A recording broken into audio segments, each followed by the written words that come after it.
Yo, what's going on, guys? J.Yumeko here, and today we're back with some more of the Shell Part 1 Inferno. I know you're probably thinking, what? But I thought the last episode was the finale. I lied, I guess. So, we did get an ending, but as far as I understand, that wasn't like the true ending. So I have pulled up a guide here, which we're going to be using. It looks like it does require multiple playthroughs, but I'm assuming I already got this one. So, but let's see what the bad endings are. So it's the Orihime bad ending.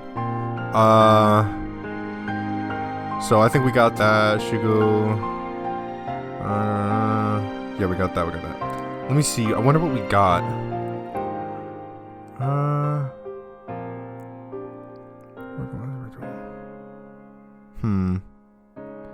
Well, it looks like there are a lot of endings that we just did not get.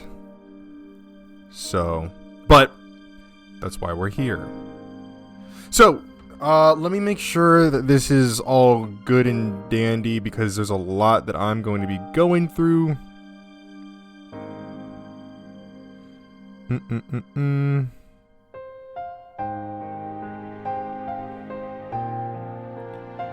Okay.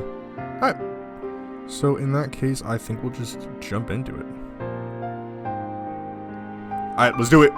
So most of this video is probably going to be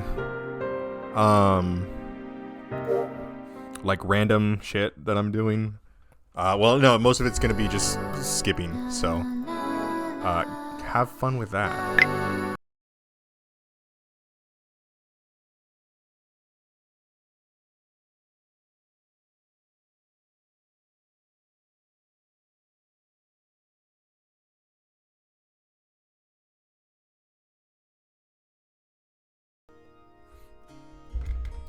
Okay, here's an unread section of text. So this is where we've already infiltrated Obergirls, and we've just finished asking Ayumu some questions about the missing Yui Nishizono. So, I headed into the hallway after Ayumu and I finished our conversation. The schoolyard was visible in all its glory through the nearby window. I could see Toko Kuchiki. It seemed she was sketching on an easel in a corner of the schoolyard. Okay, so let's see. Check up on her or leave her be. So leaving her be is the right choice here. I wouldn't want to interrupt her while she was drawing, and so I simply watched her through the window. Still, an ill-defined creature trying to find herself, huh? Pretty fancy words considering they came from a student and not a philosopher. Alright, nothing crazy.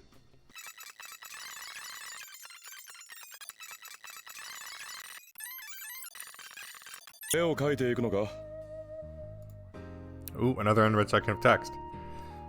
Gonna draw some more. そうだね。少し書いていこうかな。ようやく形が見えてきたところだし、あまり時間もないからね。忙しいのか。ほら、新しい鉛筆も買いに行かないとならないしね。そうか。絵の完成を楽しみにしているよ。それじゃまた明日。Toko gave me a little bow and left. Oh, that was quick. I'm keeping you updated, though.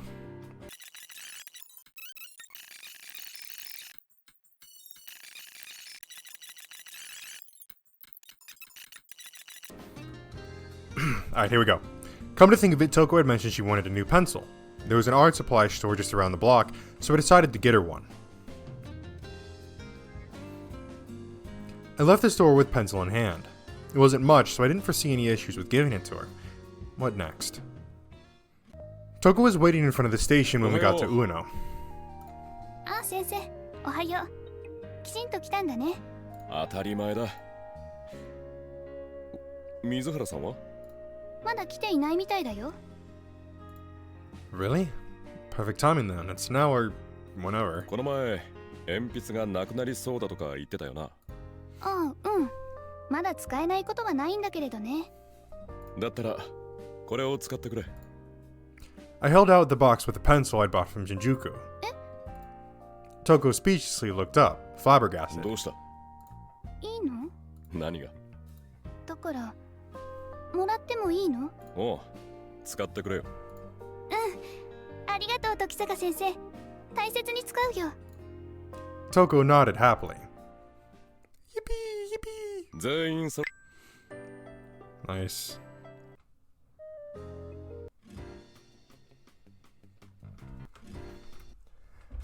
Now, if I ever do come back to this game, whether on a video or just on my own time, I do want to go down Stella's route, just because we really didn't get much of any kind of interaction with her in our playthrough here, so.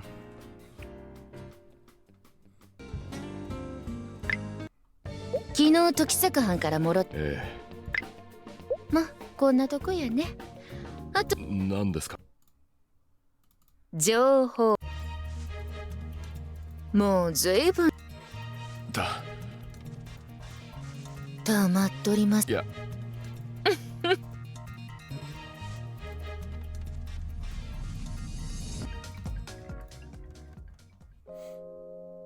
Oh wait, is this a different H scene? Okay, hold up. ほら、おいでやす。わかりましたよ。I fell over her and began caressing her body. 足からなんて、時坂藩もなかなかツボを心得とりますな。That's as fine as it. I そ think の you that much. 昔、散々足だけを舐めさせていたのは誰ですか？ So the last time we got the anal scene, but this is another one, I think. Then again, I was just as guilty for going along with this rather than simply saying no and taking my leave. そんなこともありましたな。膝の裏くすぐったいです。Natsume twisted herself into various くすぐ poses. りには弱いんでしたっけ？そんなことありまへんけど、時坂藩の触り方がいやらしいんです。そんなことはありませんよ。I ran my fingers down from her calf to her heel. Damn. いや、 Feet. Natsume curled her toes and moaned, her breath catching against my skin. 時坂藩、そればかりじゃ嫌どす。 Natsume rubbed her leg against my crotch. もっと上してくれなきゃ嫌どす。 I crept up to her thigh to oblige her. もっと Natsume grabbed my hand and brought it further down her leg. 時坂藩にしてもらいたいのは。 She whispered into my ear. Her warm breath tickled my earlobe. Natsume's pussy was already hot and wet on the other side of her panties. 興奮しているんですか？当たり前やん。いっつもここで寝とるんは仏さんなんですよ。 Freak. Hey, I'm gonna just say this. The monocle stays on during sex. ようやく気分が乗ってきたところなんですから、萎えるようなことは言わないでください。そんなこと言ったって、ここはまだまだ元気そうやありまへんか？ Natsume rubbed my glands with her toes. 次はうちがよくしてあげますさ Hey, かい Natsume foot job, let's go. She then unveiled her breasts and leaned against me. Natsume wrapped her mouth around my glands while sandwiching my cock between her boobs. Her slimy tongue assaulted my nether regions, exuding a comfortable pressure. Damn.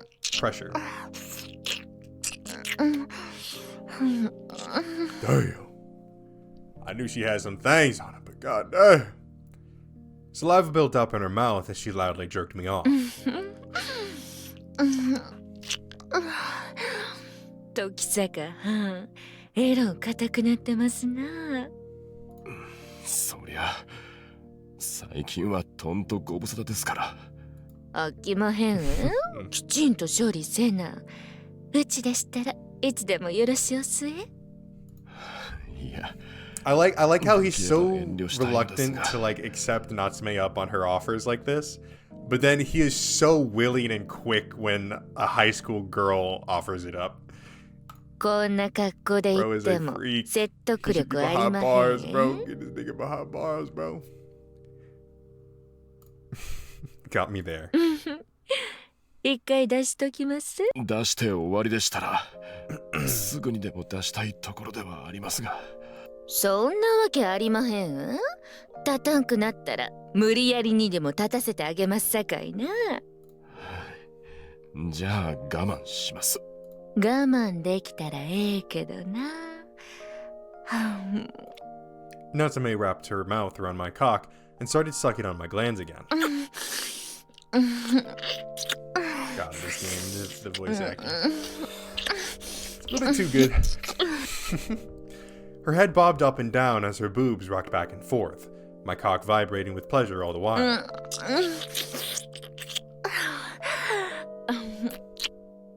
A numbing sensation spread through my nether regions. 夏目さん、もう少しゆっくり。Natsume glanced at me with bedroom eyes, mouth still firmly wrapped around my manhood. Oh crap. There's never anything good in store when she's got that look in her eyes. Ayo! Natsume sped up. And to make matters worse, she was lashing with her tongue like there was no tomorrow.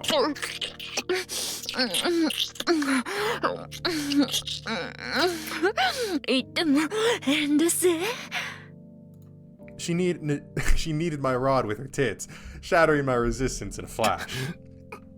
夏目さん。Damn! God, motherfucker. Alright, hold up. Let me check the guide real quick. Let me see if there's a correct way to do this now. I wouldn't be surprised if there was, honestly. There's not. Alright, what do you think? Eeny, meeny, miny, mo. Let's leave no evidence behind.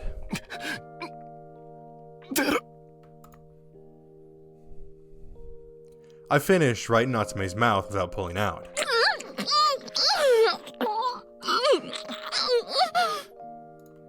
Natsume didn't even attempt to release her hold on my cock while I pumped away into her mouth.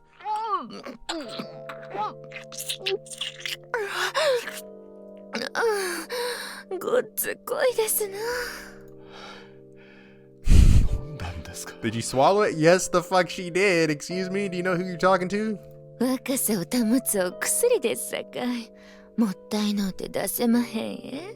絶対嘘でしょ。それは。口移しで飲ませてあげましょうか。結構です。冗談ですよ。それよりも当然まだできますよ。Sorry, I gotta go. She tightly grasped my manhood as she spoke. できないなんて言ったら何をされるかわかりませんからね。I'd rather not end up a guinea pig for one of her drugs. わかっておりますよ。ほいなら入れます。Oh, it keeps going? Natsume jerked my gradually hardening dick as she straddled me. ほら、 God, there's more to this? もっと立たせへんと入りまへんえ。She fondled my balls. My gland was slowly swallowed up by her pussy lips. Her nectar mixed with my cum, soaking my now hardened manhood. 硬くなってきましたな。ほら、どんどん入っていきます。My resurging cock was devoured by her pussy. Damn, bro. いいです。My phone's on 16% battery, too. やる気まんまやりまへんか。うじうじとしていたら何をされるかわかりませんから。心がけです。ほいなら動きますえ。Natsume took my entire manhood into her and started rocking her hips back and forth.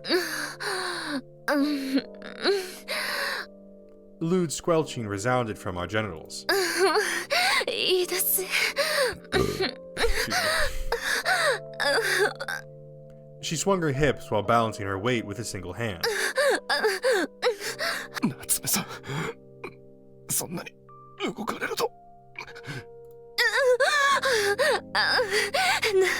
何度でもいいって言います。Now that it had come to this, all I could do was make her cross the finish line first. I placed my hands on her hips. やっとその気になってくれましたね。こうでもしないと満足しないでしょ。よう分かっとるやりまへんか。もっと動いておくれやす。Natsume's walls wriggled with each thrust. 奥まで来とります。I ravaged her pussy as hard and deep as I could. も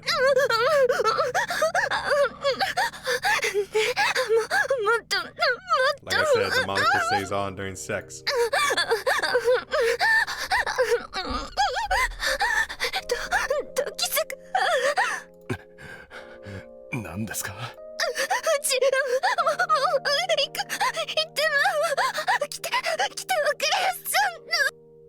walls twitched with all their might.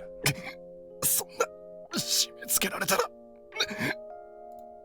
I'd hit my limit as well. Jesus Christ, at my suffering. I pulled out of her the moment I came.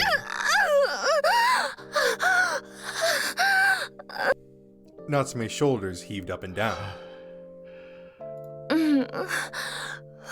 やらしまへん。なして中で出してくれへんかった？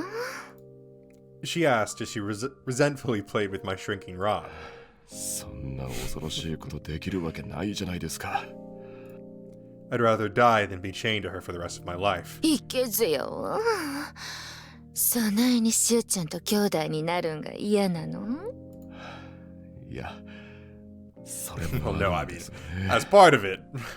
まあうちは気持ちよければ何だって構いまへんからね。Natsume laughed as she licked some semen off her fingers. Ah, Natsume, my freak. I love it. I love her. Alright, we can get back to it.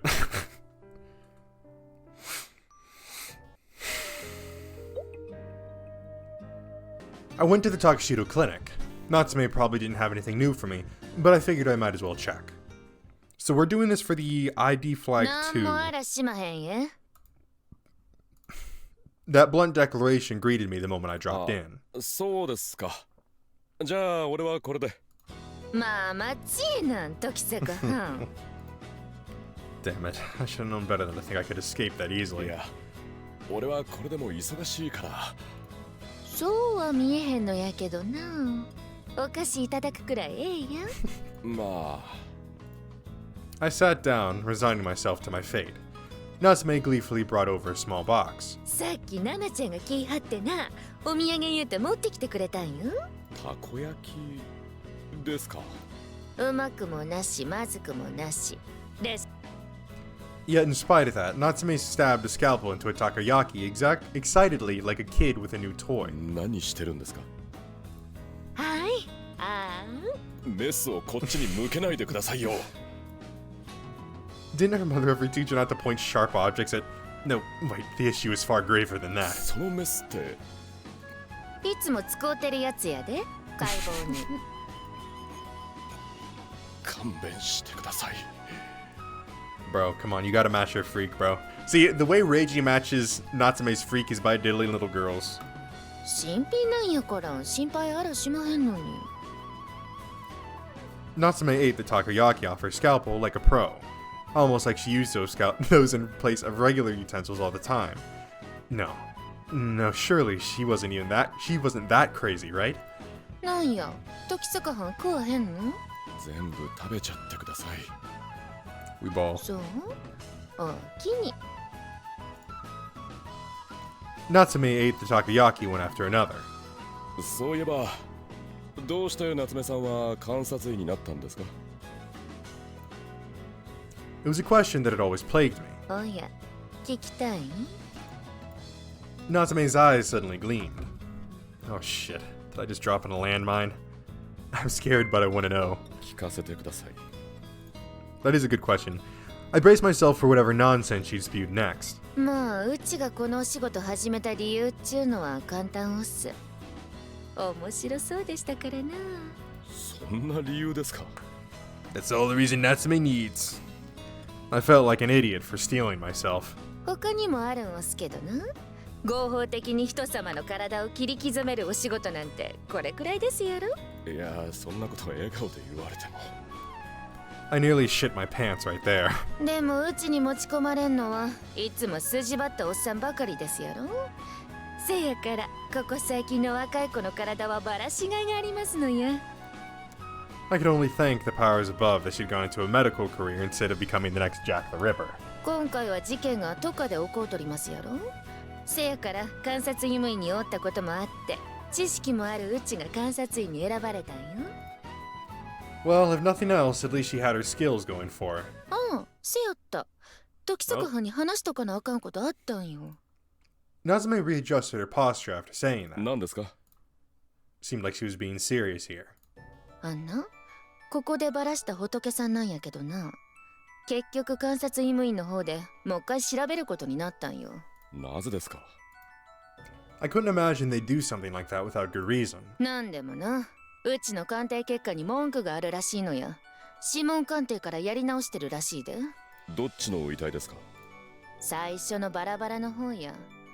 まあうちじゃ腐っとったから調べようがあらへんかったのも確かなんやけどな。ということは今村遥ではない可能性があるんですか？うちの見立ては間違うとらへんと思うんやけどな。そうですか。 If that wasn't Haruka Imamura's body, then maybe it was Yui Nishizono's. まだどちらともわからないというとこをすな。 Well, we now know that it was both. Natsume sighed wearily. Okay, we're finally back. So now we can go to Inakushita Park.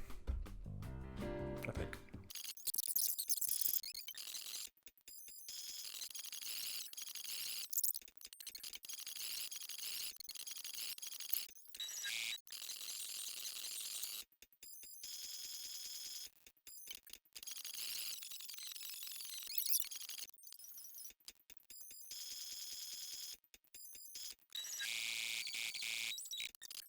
Seme せめて着替えてからにしないと。あ Toko got up and reached for her buttons on her clothes before suddenly turning to me. あ、あっち向いていてくれないかな。はいはい。I complied with her request. Seconds later, I heard clothes rustling about. ねえ時坂さん、下着って脱いだ方がいいのかな。俺が知るかよ。何かあった時大変だからつけておいた方が良さそうだね。 I'd love to know exactly what she was implying. もういいよ。 Toko circled the futon and stopped in front of me, wearing a yukata. これでどうかな。いいんじゃないか。襟もよれていないし。そういう感想を求めたわけじゃないんだけどな。 Toko sighed and fell right onto the futon. 疲れた。もう寝るのか。そうだね。しばらく横になってるよ。明かり消すか。うん。 I turned off the lights and went to bed. Man, I am beat. Though I would have loved nothing more than to take a nice hot bath, I no longer had the energy to so much as lift a finger. 時坂さん、 My reverie was interrupted by Toko. どうした？約束覚えてる？約束。依頼のことかい？ As if I could ever forget that anymore. 覚えていてくれたんだね。まだ探偵さんに伝えていないことがあったんだ。Well, なんだい？ I sat up and looked her in the eye. 私は養子だったんだ。 Okay, yeah, and we already know all that. 出立を少し遅れさせてもいいか。中井さんに聞いてくる。I swept the covers over Toko and got up. 私ならだ。 Oh yeah, no, she got sick. Okay, we're good.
Hearing that voice amidst the dangerous scene nearly made me leap out of my skin. なんだゆかりか。So basically, there's a mysterious box on her desk, and we think it might be a bomb or something. Yukari picked up the menacing little box. おい、その箱は。すぐそこの花園稲荷の境内で集めてきたカタツムリですよ。見ますか? Yukari answered my question as if she was explaining something obvious to a child. カタツムリかよ。I suddenly felt like finding a hole to bury myself い in. や、見ないから持って行ってくれ。Oh, I love Yukari. She's so innocent. も My ち little ろんそ bug のつも lover. りですよ。それでは兄さん、また後で。Yukari bowed and left the office. It was only later that I realized I'd be seeing that box again at home. Oh, I gotta love it.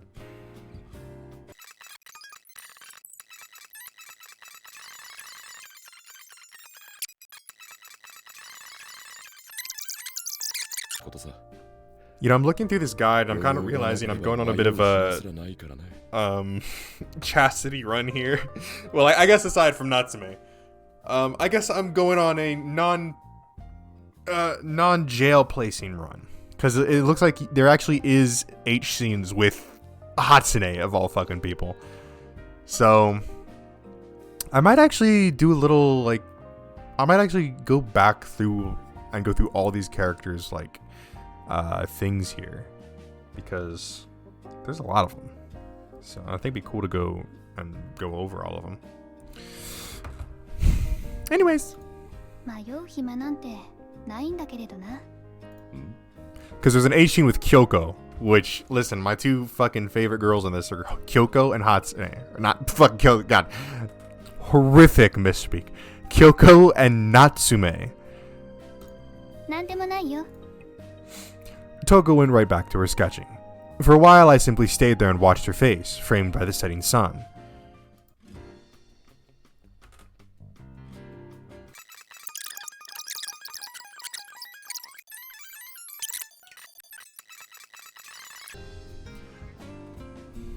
I went over to the Kuchiki Pathological Research Institute in Nakano. Kazuna Takeshita was still being kept there. Thus, I figured I'd pay her a visit. Hatsune was in the lobby holding a towel. A few drops of water trickled from it. It was wet, so she'd probably just finished soaking it. やあ、初音くん。高城のやつはいるかい？ええ、先ほどいらっしゃいましたよ。そうか。Hatsune grabbed my sleeve when I tried to enter Kazuna's room. なんだい？お邪魔したら悪いかなって。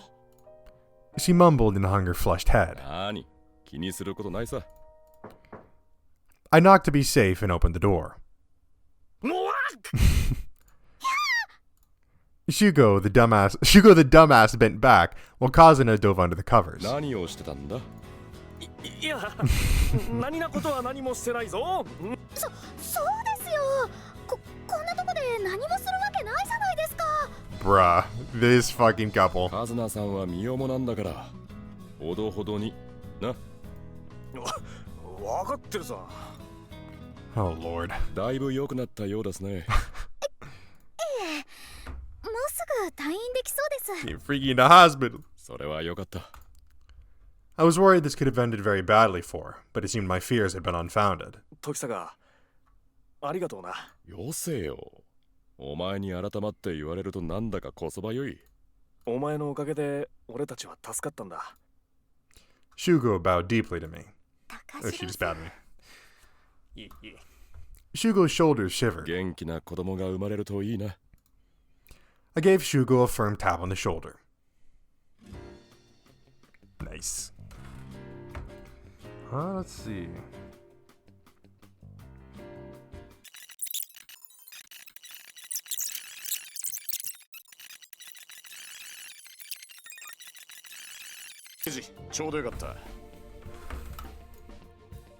I almost literally bumped into Uzomi right in front of Moonworld.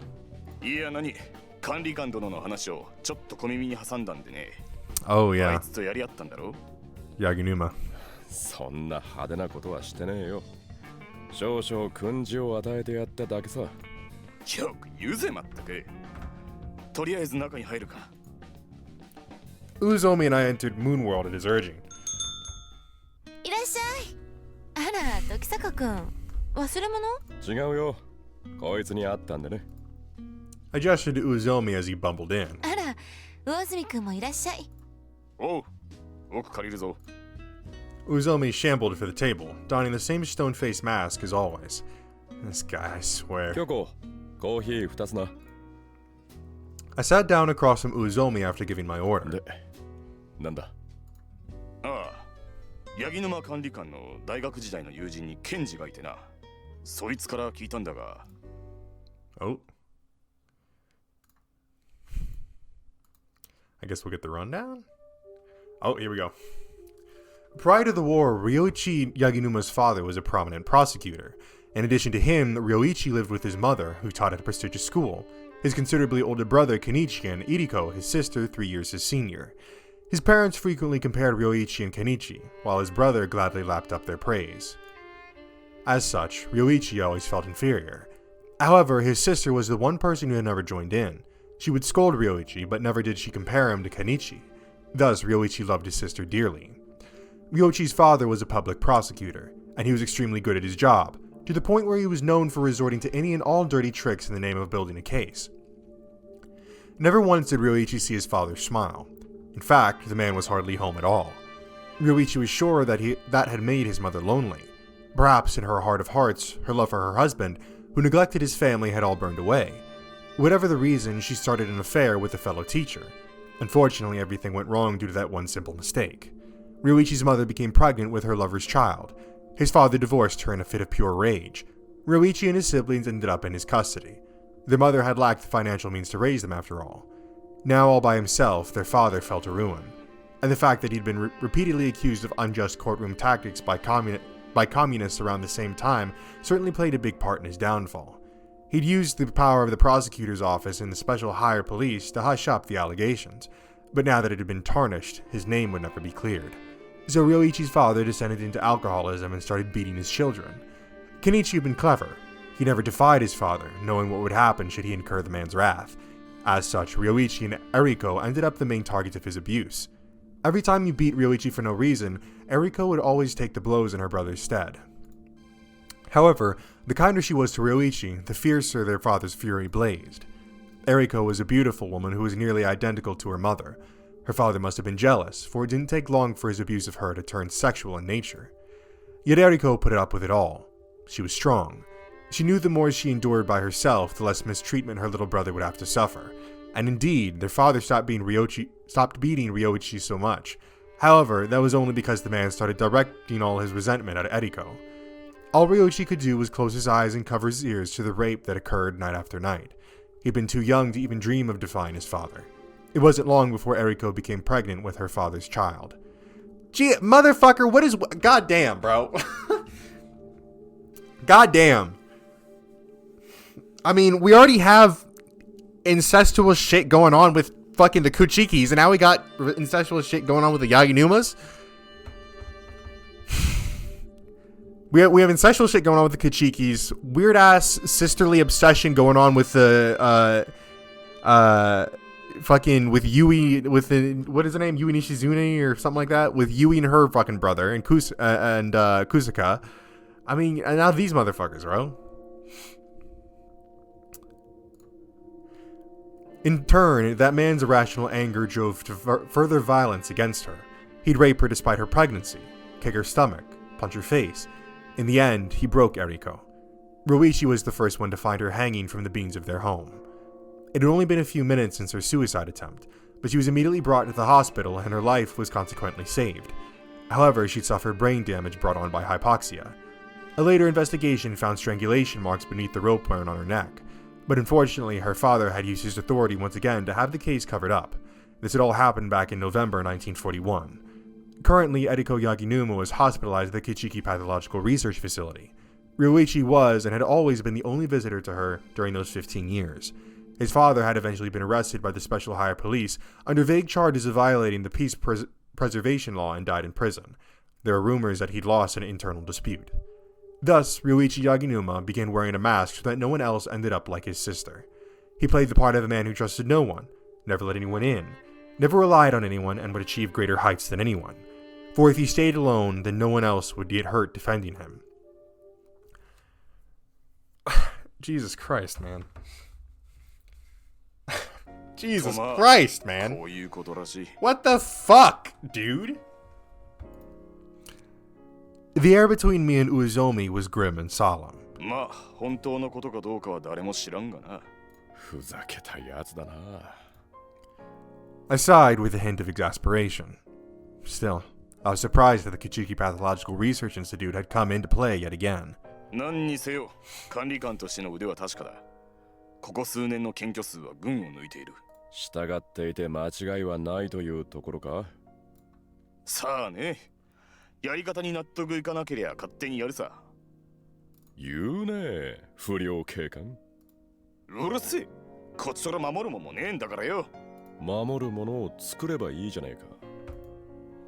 I glanced over at the counter as I said that. バカ野郎、事件がこんだけ起こってるのにそんな暇あるわけねえだろ。Think you could try saying that without staring at Kyoko next time? You'd convince a hell of a lot more You'd convince a hell of a lot more people that way. ああ、そうだった。例のん？ああ、そういやあったな。外車の身元がなんとかわかりそうだぞ。そうなのか。Scraping together information from those tiny chunks of flesh was a Herculean feat worth honest admiration. なんせあちこちに卵がばらまかれちまったからな。回収が面倒だったそうだぞ。そいつはご苦労なことで。夏目さんだったら絶対にやりそうにないな。That is certainly a very annoying way to do things. 監察医務員だよ。で、血液型など行方不明者名簿と照合した結果、小林優子という少女。手の指にあった比較的新しい骨折痕が決め手だな。おそらく間違いないだろう。これで2人か。そうなるな。Uzomi sipped his coffee and got up. また何か分かったら連絡する。ああ。Uzomi paid the check and left the cafe. It was getting late, so I figured it'd be best if I head home. Jesus Christ.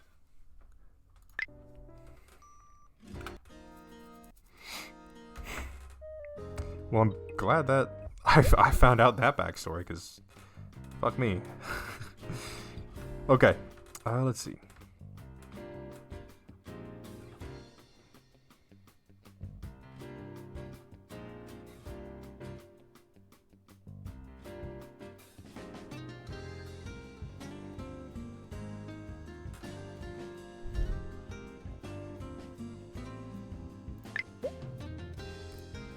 I went over to the Kichiki Pathological Research Institute. Was it just me, or did this place always reek of antiseptic? あら、時坂さんじゃないですか。どうも、山内先生。Koharu greeted me by the entrance. Perfect. I could ask her about Kazuna. 高城さんの様子はどうですか？高城和奈さんですか？順調ですよ。もちろんお腹のお子さんも。近日中に退院できると思います。The glow from Koharu spoke volumes about the sincerity of that statement. そうですか。ありがとうございます。With this news and Takashido getting back into the swing of things, it truly seemed like the two of them were going to be just fine. I went outside and took a deep breath of fresh air. I think we've already got this. Oh no, I guess not.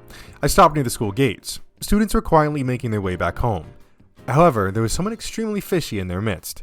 I couldn't have that, since protecting the students was my job here. Thus, I had to rout any and all suspicious individuals.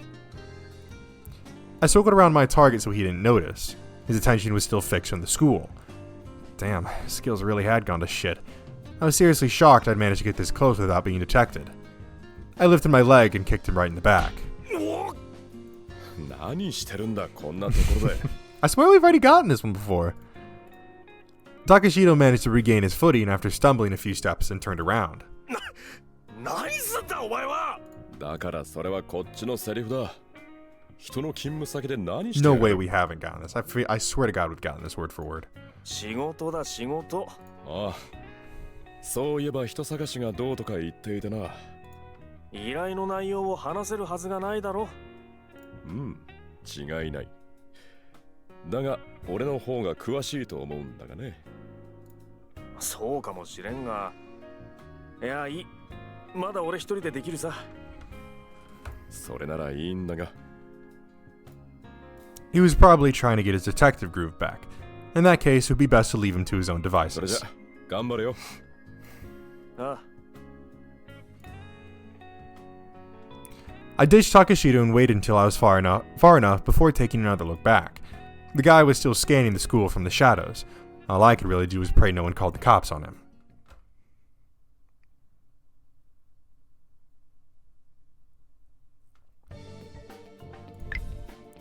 Okay. So now we get to here. Now I do wonder if we can save. I still wonder if we can save Tsuzuriko, because like there is a route for her, so I would think maybe that is a possibility. I'd have to check on here, which I'll do later, but I'd have to imagine we can save her.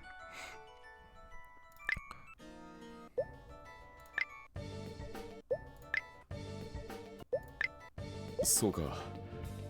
昨日大場女学院の近くにいたから何か見たかと思ったんだが。役に立てない。いや、いざ。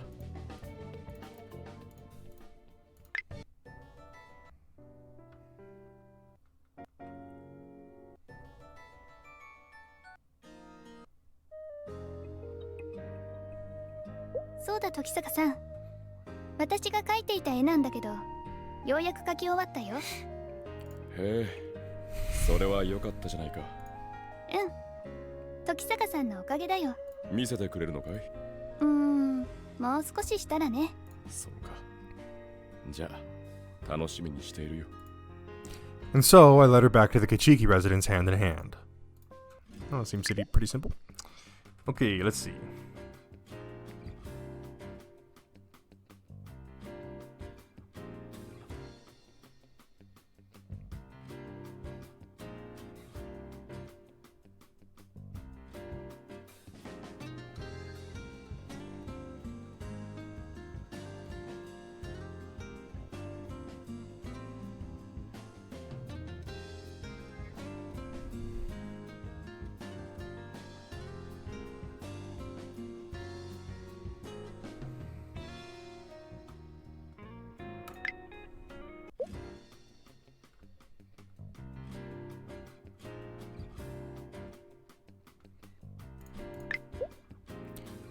I returned to Obagirl's Academy.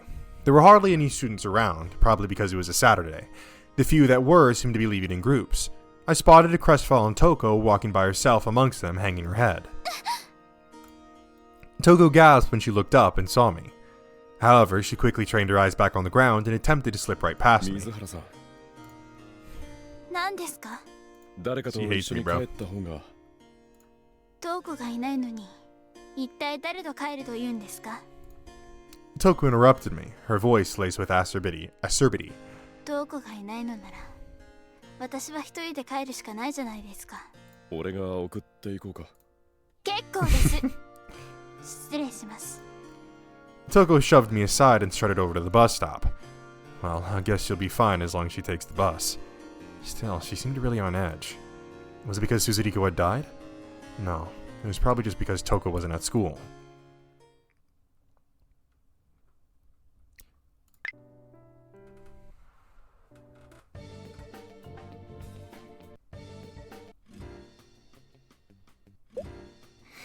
Okay, let's see here.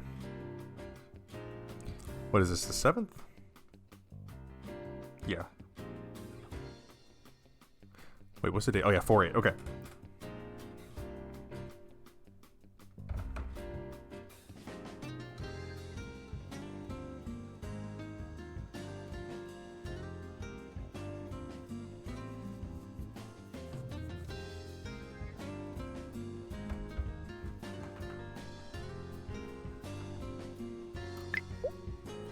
I paid a visit to the Takashio clinic.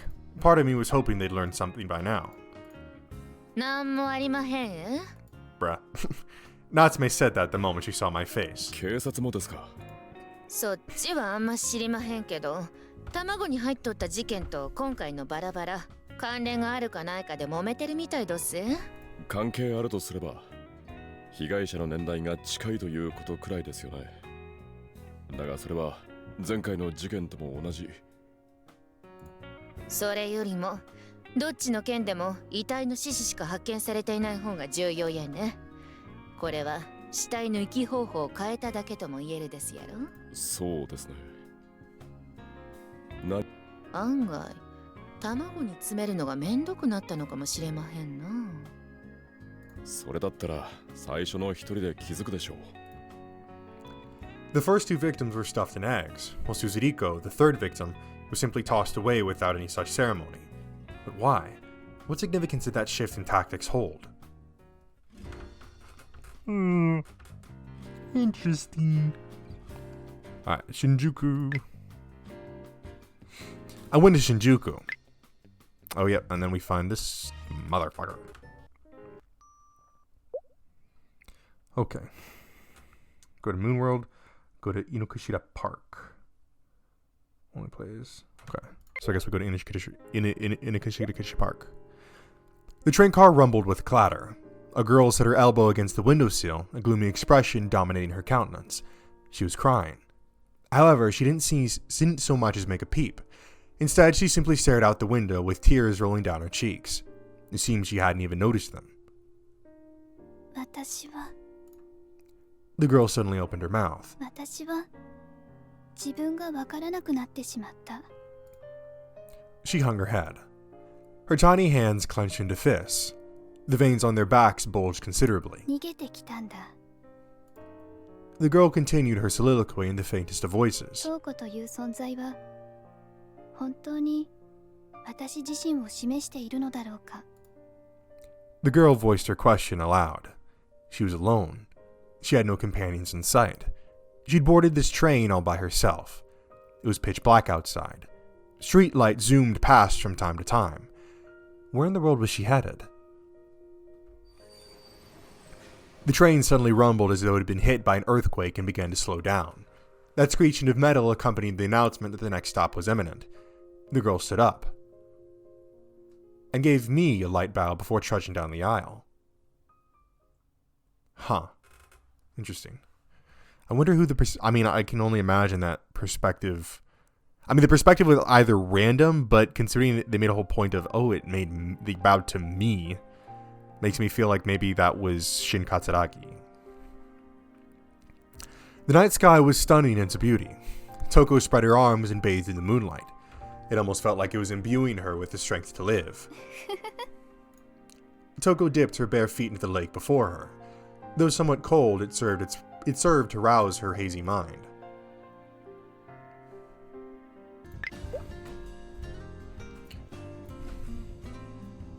I took the train to Ueno. A familiar face caught my eye in the crowds near the art museum. レイジ Stella looked at me, confusion evident on her visage. 休憩かい？でも But over もう now. 行かないと ああ。 Stella took a few steps forward before turning back to me. レイジなんだい？元気出して Stella gave me a light bow and went back into the museum. Cheer up, huh? Did I really look that depressed? I glanced at the ground. Suddenly, I noticed something resting on the spot where Stella had stood mere moments ago. これ。 I picked it up. The item in question was a pendant. It was probably Stella's. I looked back at the museum, but unfortunately it seemed she'd already stepped inside. I went to the entrance, but the museum was closed for the day. It didn't look like I could get in either. Oh well, guess I'll just have to return it the next time we meet.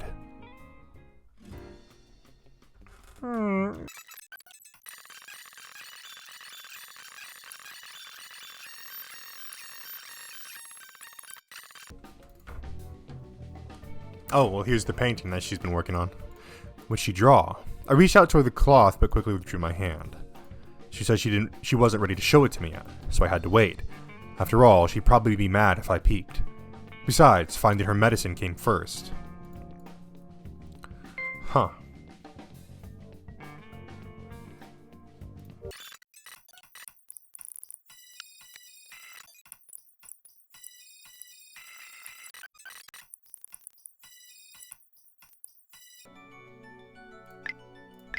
以前そうですね10日ほど前になりますか仲良さそうでしたよまるで恋人のようだ Oh, so that explains a lot. So I think originally, so in my original playthrough, when we saw this guy, I think his name is Murase, when we saw him at the train station, we called out to him. But this time when we decided to not call out to him and just leave him be, we ended up seeing Nene also running along with him. So that would have helped, that would have tied him in a lot more. For me, that's probably one of the weakest points in the story. Like, their whole story is that I think they met in, like, college or something. But then it's just so weird because they otherwise have no other kind of connection together, unless I'm just missing something. But... そろそろ認めてはいかがですか? Yeah, his underclassman. I was like, Murase looked over at me. The cops who'd stayed behind, flanking him on both sides. 自供していただいて感謝しています。 He shot me a confused glance. 自分は一度も乳母車を押していた女性やあなたと会っていた人を名前で呼んではいませんからね。Got him!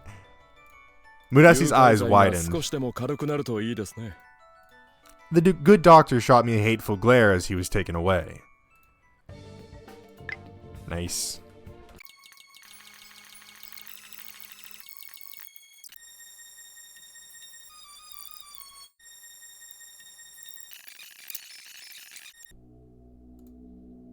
Oh, what's this? He pushed the giant stroller to the west, choosing to traverse narrower alleyways so he wouldn't stand out. He'd finally found her, so he refused to hand her over to anyone else. No longer had he a place to return. But he'd had to manage, no matter what it took, for he'd finally found his mother. He trudged into a grove of trees that was left untouched amidst a burgeoning residential area. Though his clothes were damp from the evening dew, it bothered him not. This had been his playground as a boy, thus he knew every inch of it. He pushed the stroller along until he arrived at a wooden cabin. A ceramic stove rested within. Since it wasn't being used at the moment, it was the perfect place to hide. He lifted Mother out of the stroller. Her eyes were closed, perhaps because she was lost in the depths of slumber. She was small. Far, far too small.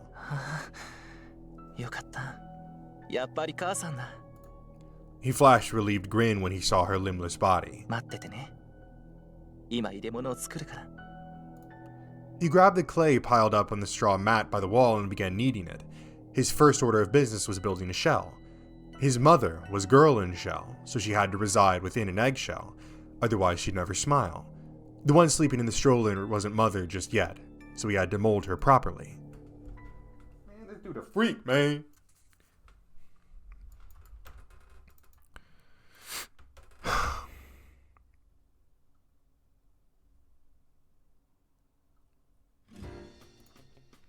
I took the night train from Tokyo Station and arrived at Kurashiki the following morning. My body was sore as hell from sitting on a hard seat all night. Though the sleeper trains that had been suspended after the war were set to be restored sometime this year, that train had not been one of them. I took off, quickly remembering I hadn't come all this way just to gripe about public transportation. My destination was the Nakahara Museum of Art. I reached the museum only to find the door locked shut. Apparently it wasn't open for business just yet. An elderly man who appeared to work there was sweeping the perimeter. Literally. どうも。なんだい? あなたはここでずっと働いていらっしゃるんですか? おいよ。わしは明治の頃から中原先生には随分と世話になっていての。中原先生というのはこちらの中原慎次郎さんのことですか? そりゃそうよ。この辺りで中原と言ったら慎次郎先生しかおらんよ。まあ幸人さんもおったんだがの、戦争に取られちまったからな。幸人さんとは慎次郎さんの息子さんですか? そうよそうよ。美術館でキュレーなんだかって仕事をしてたのよ。ここの館長みてえなもんだわな。The word the old man was probably thinking of was curator, the caretaker of the museum. 結婚されていたんですか? ああ、それがよ。ミサさんって人がおったんだけど、祝言あげるかあげないかって時に戦争に行っちまったもんだからな。この老いぼれさえもう少し元気だったら変わってやったのにな。ほんと戦争っちゅうな若い人間ばかりいなくなっちまう。結婚する前ということはお子さんはいらっしゃらなかったんですか？それがな、ミサさんには連れ子がおったんじゃよ。それで進次郎先生も二人の仲を認めるわけにはいかんってまた大騒動よ。連れ子ですか？ Now that was something that hadn't come up in Murase's tale. But in that case, exactly who was Toko's father? なあ、ミサさんに売り二つでのトウコ。そうそう、トウコちゃんじゃわい。あんたよ。 So I guess in this one we confirmed that she actually did come from this family, ねえ、 but she was technically illegitimate. I kept my answer intentionally vague. ミサさんは東京から疎開してきたそうなんだが、都会連れしてないいい娘さんだったよ。 It had pained me to fool such a kind old man, but I needed answers. ありがとうございました。おかげさまでよく知ることができました。おお、そうかい。こんな老いぼれでも人様の役に立てるもんだね。ところで、お前さんはどちらさんだい？自分はトウコさんの知り合いでして、ぜひ一度おじい様にお会いしたいとおっしゃっておりましたので、先行してこちらへ参ったのですが。おやまあ、そんなご縁もあるんじゃねえ。でも残念だね。 That's probably why he wants 進次郎先生 Toko, は今 because... 病 Well, yeah, no, that's why they に wanted 伏せ Toko in the ておられ first るん place, じゃよ。 because they were like, oh yeah, she's the heir and she's gonna inherit all this shit. 病気ですか？なあ、そうだ。顧問弁護士の先生に相談なさるといい。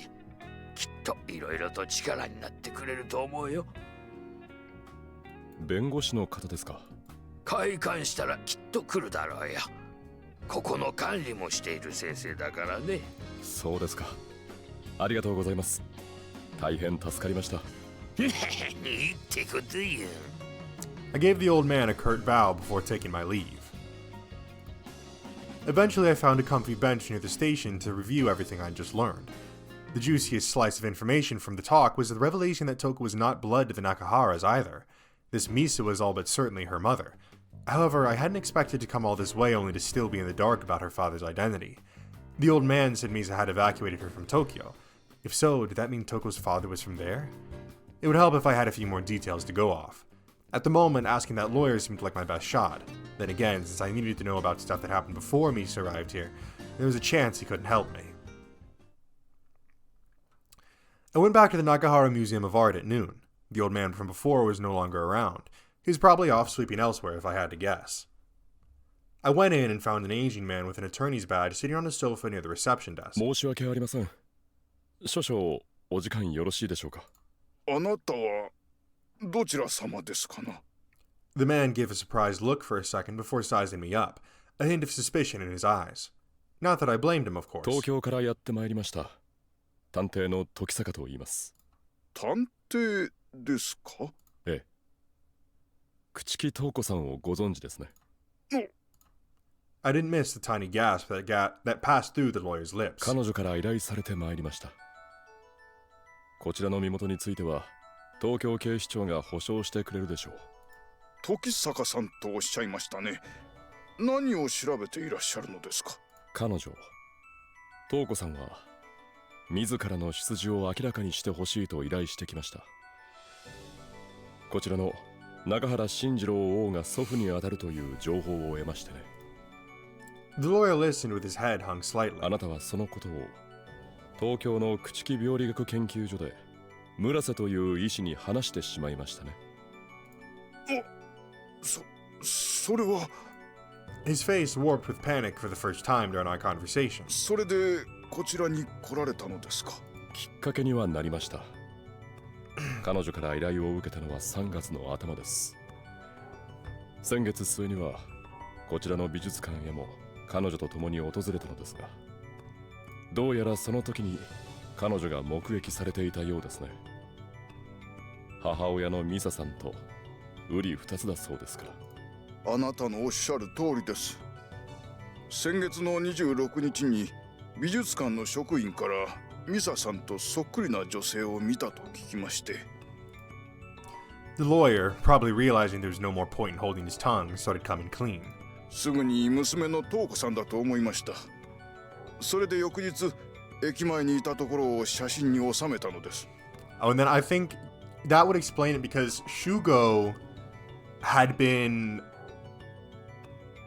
I believe he'd been approached by, well, basically there was a scene where Shugo had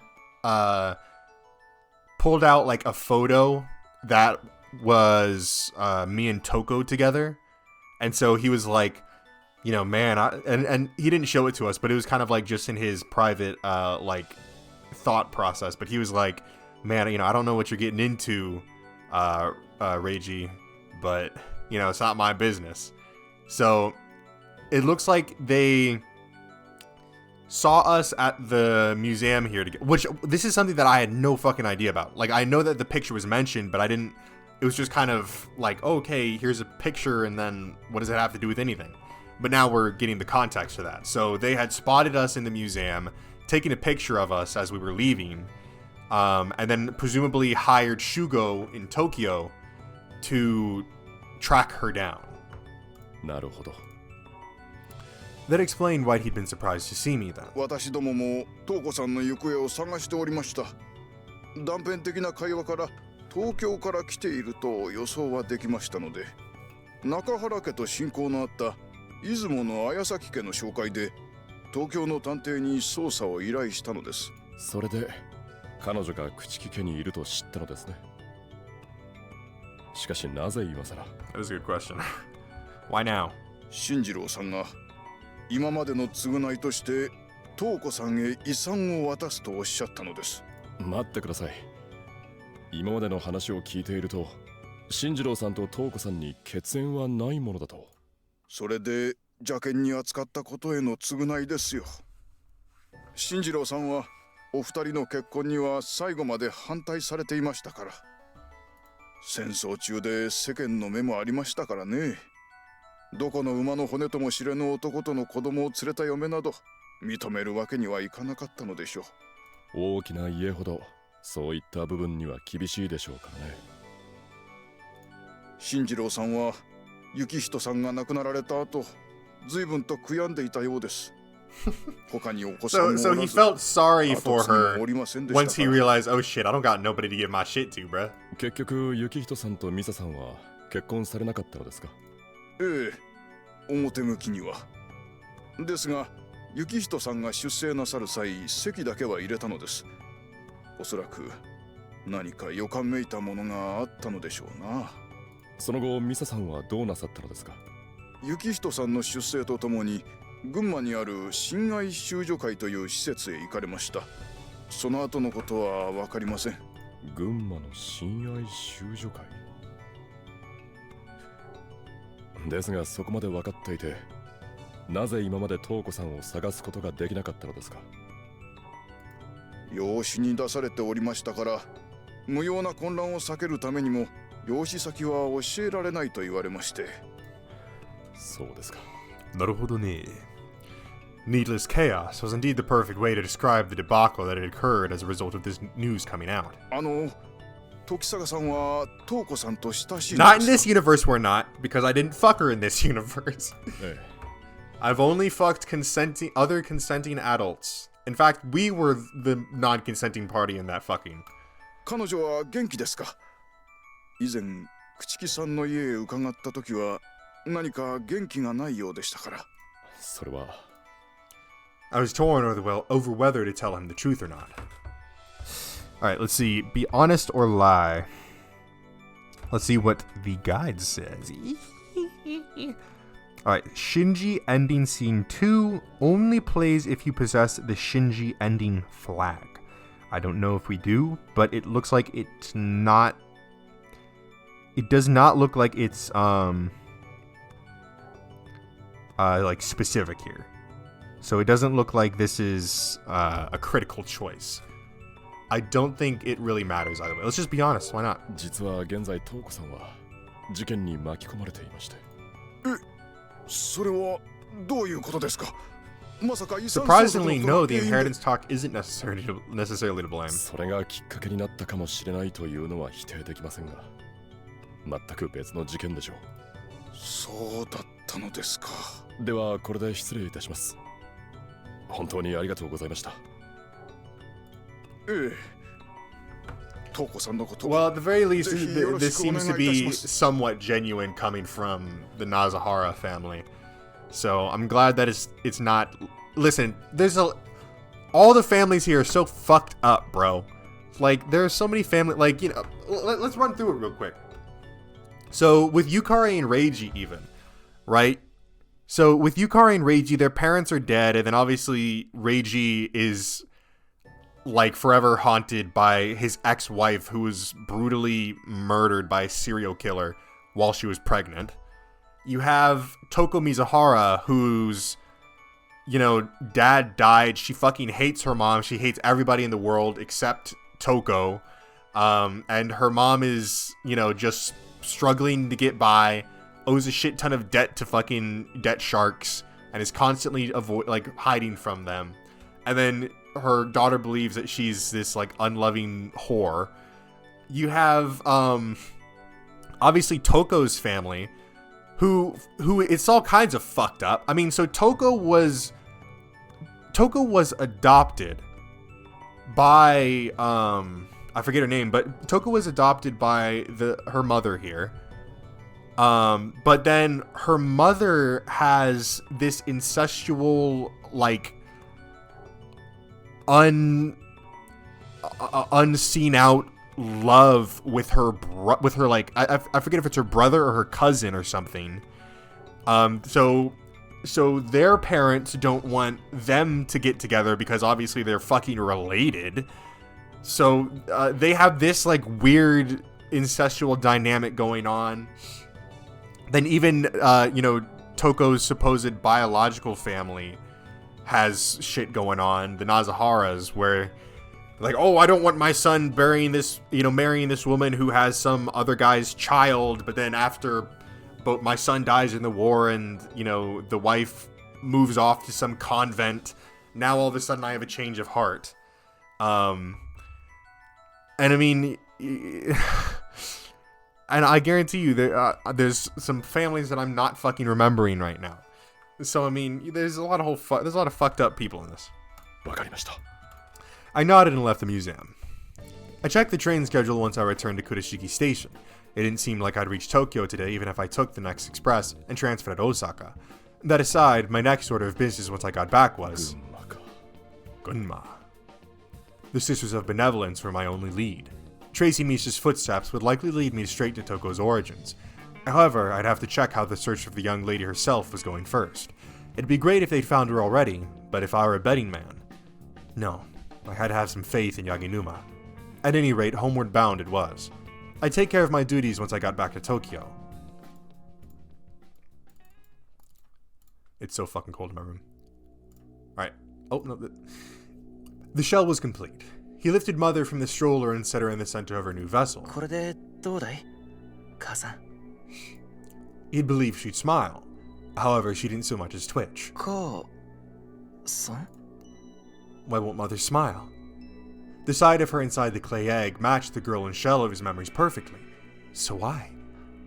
どうしたの昔は笑っていたじゃないか It made no sense to him. ねえ母さん答えてよ喋ってよあんなに僕にはよくしてくれたじゃないかだからお願い Oh 母 yeah, さん and don't let me forget this fucking guy, Shinji Mamiya. This fucking weirdo. If I remember correctly, it was something like his... I forget exactly what caused it, but basically his mother was super fucked up and would rape him every night. Oh, you know, let's throw it on to that. So Shinji's mom would rape him. So that's another incestual, sexually exploitative relationship. And then not only that, but we just learned that Yaginuma had a similar thing where his father would beat all the kids and rape his sister to the point where not only was the sister pregnant with her own father's baby, but then she tried to fucking kill herself. And now she's in like this vegetable comatose state. Let's just add 2 more to the list. He grabbed her by the shoulders and joggled her, but much to his shock, her skin was ice cold. そうか。寒かったんだね、母さんは。He took her out of the shell and embraced her nude body. He felt not even a pulse from her. But that was only natural, in his mind at least. 暖かいだろ、母さん。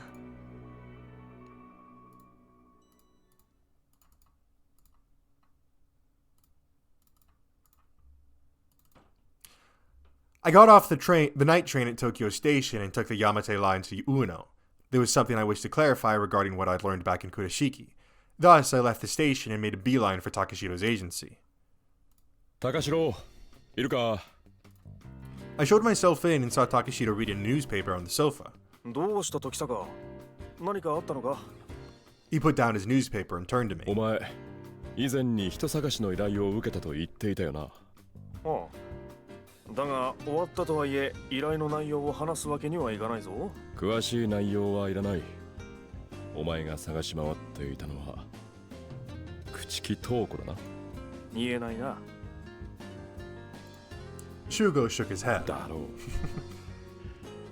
う。じゃあ俺は独り言でも始めるとするか。I sat down across from Takashiro. 俺はさっきまで倉敷に行っていた。そこで中原慎次郎王の顧問弁護士と話をしてきた。どうも彼は東京のとある探偵に調査を依頼したらしい。まあその探偵は有能だからスイスイと目的の人物を見つけることができたそうなんだが。Takashiro got up and headed towards his desk. A second later, he came back and dropped an envelope near my feet. ああ、そうだった。以前依頼を受けた時の資料をどこかに落としてしまったんだった。そいつは大変だな。もし俺が見つけたらきちんとお前に返してやるから心配しなくていいぞ。I picked up the envelope. ああ、そうしてくれると助かる。Takashiro returned to his spot on the sofa. Inside the envelope was a rather old photograph. It depicted Toko. No, Misa? It couldn't have been Toko considering how old it was. そっくりだろ。まさかこれほどまでとはな。The Misa in the photograph looked a bit older, but even in that regard, the difference was only slight. 悪いな。俺は封筒を落としただけだぜ。Takashiro sounded rather proud of himself. お前は少しカズナさんから芝居について学んだ方がいいと思うぞ。うるせえよ。Takashiro couldn't keep the venom out of his voice. あら、時坂さん来てらっしゃったんですか。 Speak of the devil. Kazuna suddenly waddled in from the other room. どうもカズナさん、お邪魔していますよ。お元気そうで何よりだ。いえいえ、どうぞごゆっくりしていってください。Kazuna sat next to Takashiro and pulled some yarn out of a nearby basket. おや、編み物ですか。ほら、うちって家計が厳しいですから、今のうちに作っておけば買わなくても済むと思いまして。なるほどね。ちょっと待て時坂。どうしてそこで俺を見る？いや、幸せそうだなと思ってな。今絶対そんなこと考えてなかっただろ。But I was being completely honest. And not that he's wrong exactly. I rode the Yamate line counterclockwise from Ueno to Takadano Baba. It would have been all sorts of awkward if I showed up in at the MPD after talking that big game about how I didn't need their help. Which is why I decided to get an update on the search from Natsume. Plus, I figured she'd probably finish her autopsies of Nene Akazaki and the bodies from Shinzo Mamiya's studio. こんにちは。I think we've already got that, no? 夏目さん。Natsume shot me a dirty glare. なして電話に出てくれへんかったの？出かけていたんですよ。何度も電話したんよ。お家の方にかけてもゆかりちゃんしかおらへんし、うちもう振られてしまったと思ってましたわ。振るも何もそもそもそういう関係じゃないでしょ。Come on, we got a situationship going. そんな。じゃああの夜のことは遊びやったんやね。Natsume started weeping crocodile tears, much to my exasperation. ところで発見された遺体の鑑識はもう終わっていますよね。なんや時坂はん、ノリ悪いわ。これでも忙しいんですよ。明日は群馬の方へ足を伸ばす予定ですからね。群馬行くの？ほいなら伊香保温泉行って湯の花まんじゅう買うてきてくれまへんか？まあ寄ることはないと思いますが。Crap, I almost went careening off topic there. Gotta remember not to play our games. それで遺体の件なんですけど。ああ、そうやったね。あのアトリエにあった仏さんは小林優子、加納智子、よそ宮つづり子、水原東子で間違いあらへんよ。何か他に分かったことはありますか？仏さんが置かれてた殻みたいなのやけれど、さすがにこないでかいのはダチョウかて産みまへん？そんなもの作れるんですか？ Those things hadn't been made of celluloid or plastic, not the ones I'd seen anyway. 卵の殻っちゅうのは主成分が炭酸カルシウムどす。卵の殻だけやのうて石灰岩や貝殻にも含まれておりますんよ。それを砕いて粉にして水やらなんやら入れて練って乾かせばそれらしきもんは出来上がります。 So, I mean, well, hey, they are authentic eggs, もちろん almost. バッタもんですから違いはありますけどな。ほいで気になって調べましたらお肉詰めた卵ありましたやろ。あれの殻も同じように作っとったみたいですわ。間宮真司の犯行とすれば納得がいきますね。えろ無駄な手間かかっとります。尋常な精神状態じゃやってられまへん。そうですね。The question remained, though. Why would Shinji Mamiya do all of this? あとな、お薬について調べておくれ言うてましたやろ。あれもきちんとした貧血の薬でしたえ。成分は主に。いや、それは聞かされてもわからないから結構です。指紋はどうでしたか？3つ出ましたえ。これに触っていると思われる人に協力してもろて指紋を集めた結果、1つは朽木東子藩、ほいでもう1個が主治医の朽木文也藩。そんで最後に残っとった。So in this one we actually find out that it was Toko who 水 threw those 原 away. 東子藩のでしたわ。東子 Of course. Now it all makes sense. I did see Toko at school shortly before Toko had her accident. She'd been acting weird if my memory serves right. But why would her fingerprints be on it? Whatever the answer, it had been lost forever with her. 今んとここんなもんですな。ありがとうございます、夏目さん。これからどないしますの？群馬行く言うてましたけど、捜査を続けなさるおつもりですか？間宮真司や東子の身柄を探すのは警察に任せますよ。そちらの方が効率もいいでしょうし。なんや、えらく素直ですな。夏目さんは何か聞いていますか？監察医のとこなんて話はよう来まへんえ。一応間宮藩のお父藩に話を聞きに行ったそうですけどな、芳しくなかったそうですえ。10年も前に出本しとるさかい、居場所をこっちの方が知りたい言うてたそうどす。小説家になっとったことも知らへんかったそうですえ。そうですか。Of course, Shinzo might have been protecting his son. However, the police were definitely as aware of that possibility as I was, meaning it really was for the best that I went to Gunma to investigate Toko's mother, Misa. That way I could tell Toko all about her birth family once she returned. I headed straight for my agency, not even bothering to stop at home. Off to Gunma tomorrow, huh? The lights in my office were on. 兄さん、ゆかり来てたのか。来てたのかじゃありません。一体どこへ行っていたのですか？すまない。いろいろと調べているうちに倉敷まで行ってしまった。せめてどこへ行くかくらいは連絡してください。心配しますから。ああ、悪かったね、ゆかり。今コーヒーを入れてきます。Yukari trudged off to the kitchenette. I worried her sick, didn't I? Some piece of shit brother I am. Any fool could see she'd been beside herself with anxiety after losing her friends one after another. I went over to the bookcase and pulled out an atlas of Japan. That lawyer had said the Sisters of Benevolence was located in the Gunma prefecture.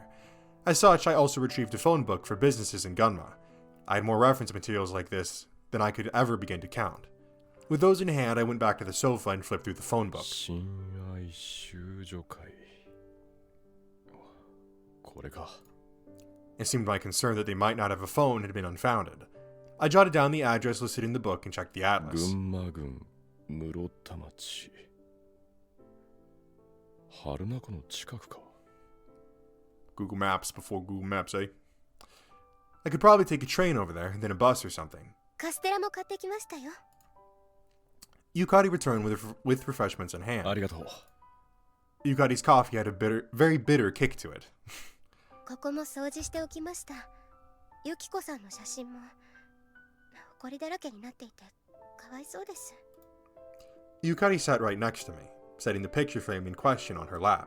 家に持って帰ってもいいですか？あは、そうだな。ずっとここに置いておくのもかわいそうだからな。 It was a bit more lively at home anyway. Probably because of the turn my life had been taking these days. またどこかへ行かれるのですか？ Yukari stared at the map. ああ、明日群馬に行ってくる。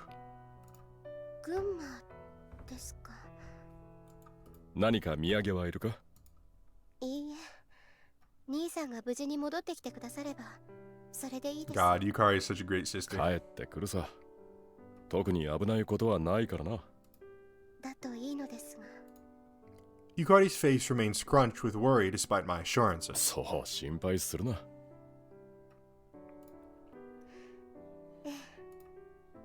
Yukari rested her head on my shoulder, and so the two of us just stayed that way for quite some time, letting the night quietly pass us by.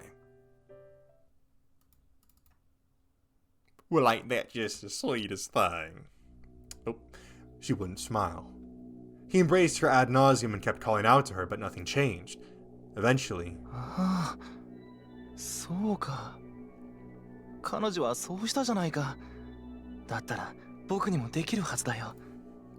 he crawled around the cabin looking for something all the while. His father had built a kiln there for making ceramics. It has to be around somewhere.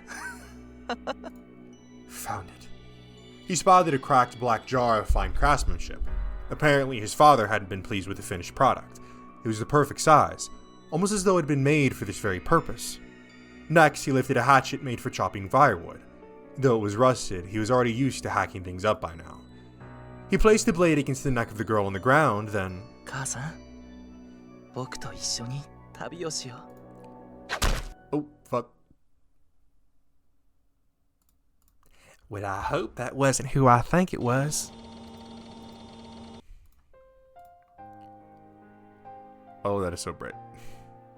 季節は巡る。四季を繰り返しながら時は過ぎていく。変わらないもの、変わっていくもの。私も変わる。無邪気な少女のままではいられないから。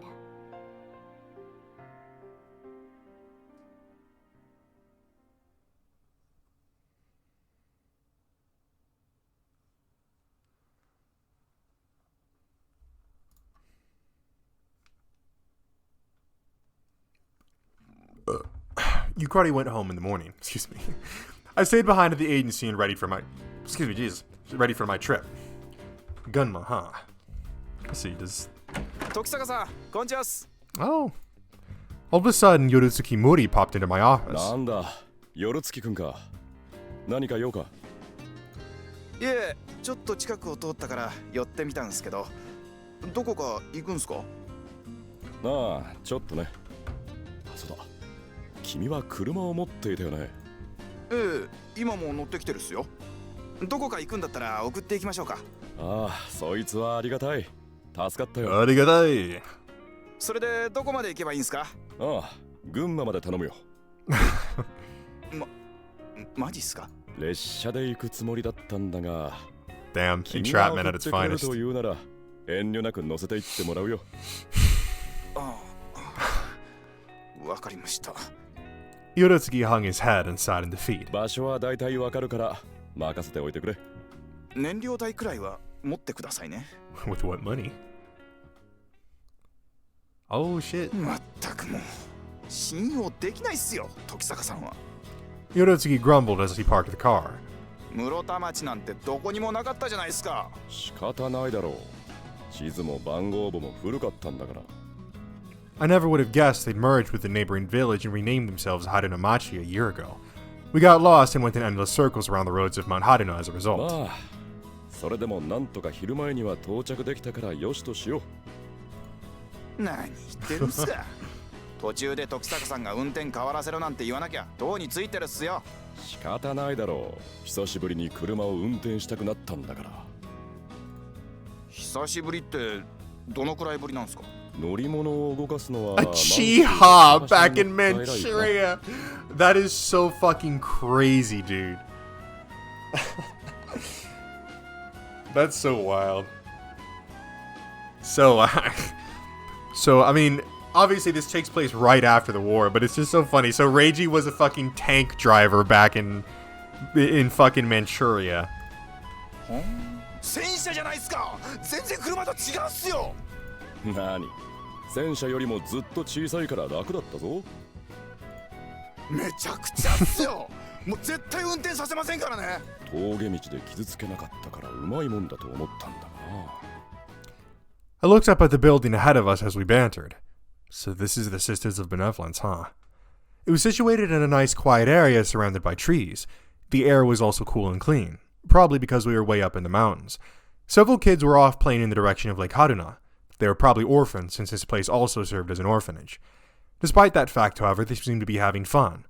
This was where Toko had once resided, as well as her mother, Misa. 夜月くんはここで待っていてくれたまえ。帰っていいなら帰るっすけど。いや、I'll leave if you don't need me, man. 頼むから待ってきてくれ。I went in after making Yorotsuki get the point. The first thing I saw was a chapel. However, when I stepped inside, I found it empty. A solemn aura held sway in this room. Unable to bring myself to take another step forward, I stayed put and took a look around. A painting was hanging on a nearby wall. It greatly resembled Girl in Shell at first glance. Though the colors and details were different, the overall motifs were the same. But then, what was it doing here? 綺麗な絵でしょ。 I turned around and saw a little girl smiling as she stared up at me. ああ、そうだね。私ね、この絵が大好きなの。この絵は誰が描いたのかな。 I crouched down to the girl's level and asked. 知らない。ずっと前からあるって修女様が言ってた Sister よ。 Katsuragi, there it is. 修女様。何かご用がおありでしょうか。 Suddenly, I heard a matronly voice over by the entrance. Standing there was an elderly woman in a nun's habit. 修女様。 The little girl galloped over to the woman. あ、すみません。勝手にお邪魔してしまいまして。こちらの代表の方でしょうか。はい。桂木素子と申します。あなたは東京から来ました探偵の時坂礼二と言います。探偵。それで何のご用ですか。 Motoko's face visibly clenched. Hardly surprised there. Anyone would be perplexed if a detective came knocking at their door. 戦前こちらに朽木、いや中原美沙さんという方がおられませんでしたか。答えられません。 She shook her head a 以 smidge. 前中原家の弁護士が来た際にもそう告げたのでしょう。ですが自分は美沙さんの娘。何かそれを証明できるものはございますか。美沙さんの写真はありますが、それだけでは何の証明にもなりませんよね。それでは何の証明にもなり Damn, ません。 bitch. Switch it down. Motoko turned her back to me. 自分は東子に自身が何者なのかを調べてくれと頼まれました。そして倉敷の中原家に母親の美沙さんと共にいたことを突き止めました。その後こちらへ移り、さらに東子さんが朽木家へもらわれたということは分かりました。しかし母親の美沙さんがどこへ行ったのかが分からないのです。ミサさんは Realizing she was letting the truth slip, Motoko instantly shut her mouth. お願いします。東子は今ある事件に巻き込まれて行方不明になっているんです。東子さんが行方不明。あなたはあちらで遊んでいてちょうだい。 Motoko urged the little girl to leave. The girl skipped out of the building. 聞かせていただけますか。わかりました。Thus, I regaled Motoko with the general outline of everything that had transpired thus far. 事故にまであってそんなことがあったのですか。ええ。どこまでお役に立てるかわかりませんが、私が話すことで何かわかるのでしたら。ありがとうございます。ではまず、ミサさんとトウコさんがこちらにおられたのは事実ですか？ええ、おりました。あれはまだ戦争中でしたでしょうか。ミサさんがトウコさんを連れてここを訪れたのです。ミサさんはトウコさんをここに預けるとすぐに東京へ働きに出て行きました。こちらに帰ってくるのは週に一度くらいだったでしょうか。どこで働いておられたかご存知ですか？ええ、上野にある美術館で働いていました。美術館？それは東京都美術館のことですか？ええ、そうだったと思います。Damn, it really is a small world. そこではいつ頃まで働かれていたのですか？わかりません。ある頃を境に急に連絡が取れなくなりましたので、こちらにも戻ってくることがなくなってしまいましたから。それはいつですか？戦争の終わる前、昭和19年の夏頃でした。1944. The American air raid on Tokyo wasn't until 1945, so it's hard to imagine she was killed then. But then, what exactly happened to her? その後もトウコはこちらに？ええ、ここはもともと孤児院でもありますから、特に問題はありませんでしたが、トウコさんはずっと泣いていました。もともと泣き虫だったのです。ミサさんがいる時には泣かなかったのですが、いなくなるとすぐに。寂しかったのでしょうね。トウコが泣き虫だったんですか。意外だな。泣かないようになったのはしばらく経ってからでした。ここへ来た男の子と遊ぶようになってからですね。友達ができたんですね。ええ、戦争が終わるまででしたけれど。Who is the boy, though? 口利けから養子の話が来たのですね。そうです。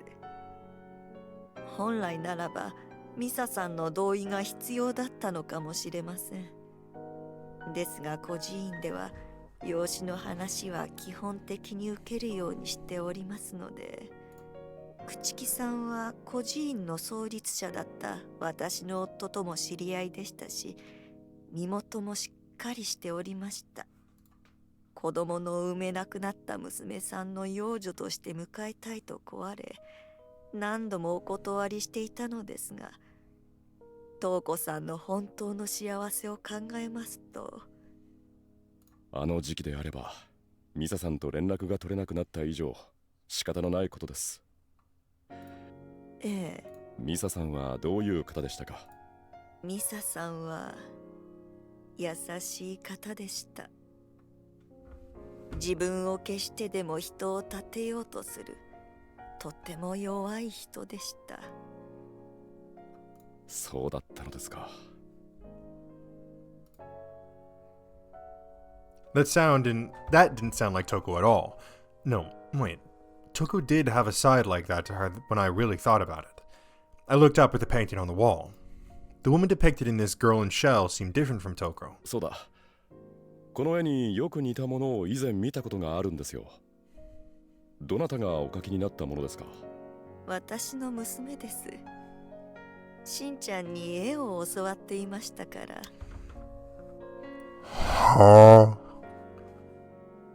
Hold up. Her name is Katsuragi. Her daughter is Shin Katsuragi. Shin Katsuragi is the author alias that Shinji Mamiya took. What? しんちゃん。先ほど話していたトウコさんと遊んでくれていた男の子ですよ。まさか。桂木さん。そのしんちゃんというこの本名は。 Didn't she say daughter? I thought she said daughter. My daughter. Oh, wait, no. Who drew this? My daughter. Oh, okay, I see. So she was saying that Shin taught her daughter how to draw. Okay, that's just worded weirdly. Someone came to mind immediately. Obviously, Shinji Mamiya, right? Let me double check, though. Maybe I'm stupid. Let's see. Shinji, yeah, I'm right. Hell yeah. Shinji Mamiya's pen name was Shin Katsuragi. The first and last names matched up perfectly with this place. ここを出ていく最後まで名字は名乗りませんでしたけれど、私たちはしんちゃん。So Shin used to be friends with Toko. 名字を名乗らなかった。ええ。しんちゃんは戦時中、教会の前で倒れていたのを保護したのです。倒れていた。つまり、身元が分かっている上での保護ではなかったのですね。はい。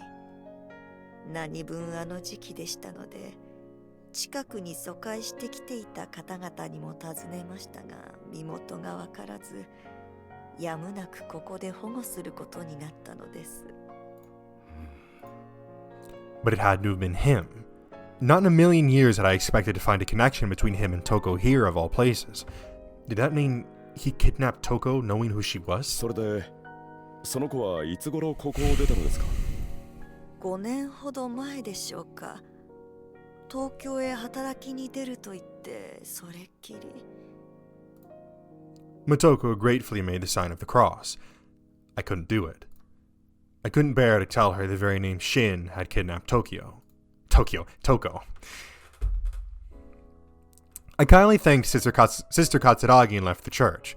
My mind was still reeling in surprise that I'd learned why Shinji Mamiya had kidnapped Toko here of all places. That was probably why she'd been so obsessed with Girl in Shell too. Oh, that's why he'd been. Maybe Shinzo Mamiya had used Misa as his model for Girl in Shell. She'd worked in an art museum, so it wasn't hard to imagine they'd met at some point. Shinzo Mamiya, huh? I stood by the front door, ruminating, when suddenly I saw someone approaching from down the road. Wait, isn't that... Stella? What was she doing in this place? 誰？ Stella cocked her head at me. さすがにこう何度も続くと、そろそろ別人が出てきてもおかしくないように思えるよ。ああ、レイジ。Slow to remember as ever, clearly. どうしたの？いや、俺よりも。なぜステラがここにいるんだい？普通。いや、普通って。ここ、うちだから。え？ただいま。Stella strolled right past me, heading through the door to the chapel. ちょっと待って。あら、早かったのね、マリス。うん。列車が空いていたから早かった。いや、関係ないだろう。あら、時坂さん、何かお忘れ物ですか？ Is she her daughter? いえ。彼女は一体。I pointed to Stella. 私の娘の。Oh my fucking god. What the fuck? Her daughter? はじめまして。いや、はじめましてじゃないから。Ugh, this was exhausting. 知り合いなのですか？ Motoko turned to Stella. うん。多分。以前東京都美術館に行った時に会ったんですよ。I chimed in, knowing this conversation wouldn't be going anywhere with Stella in charge. そうすると、この絵を描いたのはステラなのかい？ So Shinji taught Stella to draw. She then drew this Girl in Shell painting based off of either Toko or Misa Toko's mother. So all three of these people knew each other and or know each other or are connected in some way, directly. I pointed to the painting on the wall. それはしんちゃんに教えてもらった。空の少女を見て描いたのかい？ Stella shook her head. しんちゃんが話していたこと想像して書いた。そういえば似てる？ああ、そういったところは君の方が詳しいと思ったんだが、雰囲気が似ていると思わないか？かも。Stella cocked her head. This couldn't be chalked up to coincidence. ステラ、間宮心臓が空の少女を描いたのはいつだったかな。終戦間際、発表時に間宮心臓はそう言ったそうです。桂木さん、そのしんちゃんがこち Keep らに skipping 来られ shit. た I'm の just は excited. And I'm also really cold. 昭和 It's freezing in 20 my room. 年の春です。時期的に合う可能性はあるのか。何が？ここにいたしんちゃんが間宮真司だとした場合、間宮心臓の描いた空の少女を見たという可能性だよ。If Shinji relayed the details of the painting to Stella, who then proceeded to paint this one, then that meant a girl enveloped in a shell. その場に瞳子はいたのかい？瞳子いない。そうか。あ、そうだ、ステラ。以前会った時にペンダントを落としてなかったかい？ペンダント。 Stella gasped after touching her chest. It really was hers then. I knew it. 俺が預かっているんだが、今はあいにく家に置いてきてしまったんだ。猫ババ。 Neko Baba? いや、違う。マリス、 Oops, I'm skipping shit. My bad. Motoko gave Stella a look. レイジも？ああ、いや、そんな長いするつもりはありませんので。聞いていただきたいこともございますから、もう少々いて We're not kids. I guess I'll stay a little bit longer. あはあ。ではよろしく、マリス。Stella slowly ambled her way toward the back. 時坂さんは Not a lot, マリスのことをどのくらい存じているのですか？美術館でたまに会う程度ですから、存じているというほどでもありませんよ。日本語に未だ慣れていないようだというくらいしか。いえ、あの子は今月時です So she's just fucking lying, huh? 日本で育ちました。そうだったのですか。夫はイタリア人で当時の I'm from Italy.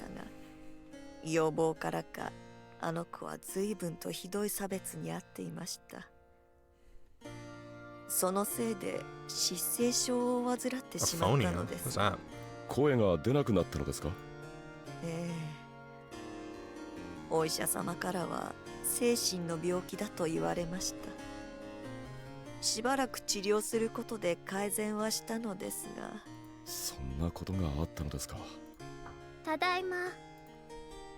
Stella returned, carrying a tray with a teapot and some teacups. It all seemed so out of place when I considered where I was. ありがとう、マリス。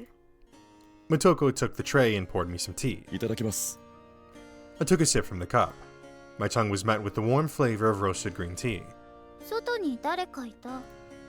Stella pointed at the door. 外？ We left him out there all this time. ひどくないっすか、時坂さん。ずっと放っておいてお茶まで飲んでるなんて。いやー、悪い。 My bad, G. 忘れてた。 I'd seriously forgotten all about お him. 詫びに帰り道は俺が運転してやろう。君はのんびり眠っていていいぞ。いやっすよ。時坂さんに運転を任せたら起きた時には谷の底にいそうっすから。さすがにそれはないだろ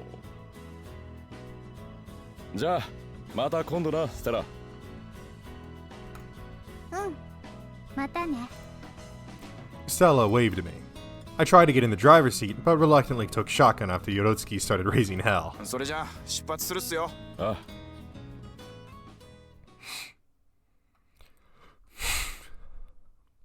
It was already evening by the time we returned to すま Tokyo. なかったね。こんな時間まで付き合わせてしまって。もう絶対乗せたりしませんからね。まあそう言うなよ。また何かあったら頼むから。知りませんよ。もう。 Yorotsuki got groused as he drove off into the distance. Well, it sure was something. At any rate, there was someone here who'd probably met Misa after she went to work in Tokyo. There was nothing more than a gut feeling, that said. What, the Saeki principal? Kyoto. Yep, knew it. I addressed Saeki the moment I entered the staff room. おや、時坂さん、どうかなさいましたか？ぶしつけで申し訳ありませんが、ミサさんという女性 So をご cold, 存知 dude. ですか？ Holy shit. It's cold as fuck. ミサ？もしや、中原美沙さんのことでしょうか。ご存知なのですね。ええ。Saiki nodded despite his befuddlement. しかし、なぜ今になって彼女のことを。先生は朽木さんをご覧になった際、何も気づかれなかったのですか？それは確かによく似ているとは思いましたが、しかしそんな私事で学生の家庭を詮索することはできません。そうでしょうね。ミサさんとはどういった関係だったのですか？戦時中、上野の美術館でです。私はすでに美術界を追放された身でしたが、年齢と体調のせいで召集もされず東京に残っていたのです。ちょうど私の娘も美術館で働いていまして、そのつながりで知り合ったのですが、あまり自分のことを話さない女性でした。週末には自宅へ帰られていたようですが。That must have been the Sisters of Benevolence. 彼女とはいつ頃まで会っていましたか？それは昭和19年の夏だったでしょうか。Oh shit. She resigned from her job at the museum and started working at Shinzo Mamiya's assistant. 間宮心臓の？ええ。彼女は私と彼が反目していたことを知りませんでした。純粋に彼の絵に惹かれたと言われては止めることなどできません。そんなことが。Yep, we're finally piecing it together. My brain struggled to come to grips with this stunning revelation. 佐伯教頭は間宮心臓が描いた空の少女という作品をご存知ですね。ええ、おそらくミサさんがモデルになったのでしょう。I mean, like, I figured this out a while ago that Shinzo Mamiya must have been Toko's father. 以前間宮心臓の妻がモデルだったとおっしゃっていましたよね。その方はミサさんではありません。確かみゆきという名前だったかと。結婚されたのは昭和の初め頃だったはずです。ということは、その女性が真治の母親なのかもしれませんね。お子さんのことは分かりませんが、みゆきさんという方は不妊症だったらしいとは聞いています。不妊症。Whoa. Whoa.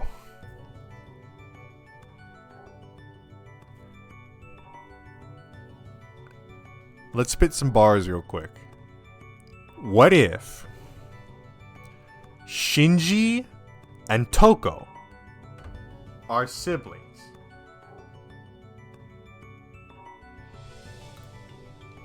So did that rule her out as Shinji's mother then? 他にも愛人を何人も囲っているようでしたが、 Okay, maybe not. 絵の具用の顔料を作っていた女性なども。その方のお名前は？ Togo Mizuhara? いえ、さすがに存じていませんが、それが Whoa, whoa, whoa. Why are all these girls connected, dude? So, Shinji, Stella, and Toko all knew each other as kids. And now we're learning that on top of all that, Toko's mother knew Saeki and also knew Shinzo Mamiya, which I'm still going with the theory that Shinzo Mamiya is Toko's biological father. But then on top of that, Misa might also be Shinji's biological mother. But then even on top of all of that as well, now we're learning that Toko Mizuhara's mom might have been the one supplying him with the pigments, supplying Shinzo Mamiya with the pigments. Oh, and also there was a woman who made pigments for him. Yeah. 思い当たる方がいたもので。 Holy fuck, dude. Did that mean she was connected to all this as well? I'd have to look into that. Whatever the case, there are far too many people linked to the Mamiyas by this point. 申し訳ありません。いろいろと詮索してしまいまして。いえ、お役に立てるのでしたら何でも協力させていただきますよ。ありがとうございます。あと一つよろしいでしょうか？ええ、もちろん。電話をお借りしてもよろしいですか？もちろんです。どうぞお使いください。すみません。I picked up the phone and dialed CID Section 1 at the MPD. はい、こちらは捜査一課。ああ、魚住か。ちょうどよかった。なんだ、レイジか。どうした？捜査状況でも聞きたいのか？それもあるんだが、見つかったのか？管理官殿が必死になって探しているんだがな。まだ出てきていない。間宮心臓の自宅も捜索したそうなんだが。いなかったか。お前には悪いが、あれだけのことをしでかしたやつにさらわれたんだ。無事に帰ってくるとはあまり期待しない方がいい。それは。それとも何かてめえも一緒になって探すか？分かってるさ。だったらてめえがするべきことをしっかりやりやがれ。もしかすると10年以上前の殺人事件について出てくるかもしれない。ギリギリ時効前のはずだ。会社は永原美沙、朽木塔子の実の母親だ。Oh shit. おいおい、なんでそんなのが出てくるんだよ。調べているうちに明らかになったんだよ。もしかすると間宮真司が塔子をさらった理由の一端かもしれない。たく。で、俺に何をさせよってんだ？水原美代という女性の戸籍を調べてほしい。この前の事件の被害者だった水原塔子の母親だ。彼女も間宮心臓とつながっている可能性がある。So we're theorizing that Misa was killed by who? Shinji or Shinzo? Oh yeah, we're looking for proof that'll put Shinzo Mamiya behind bars or something, yeah? And then we're saying, yeah, who's the Vic? Misa Nakahara, Toko Kushiki's biological mother.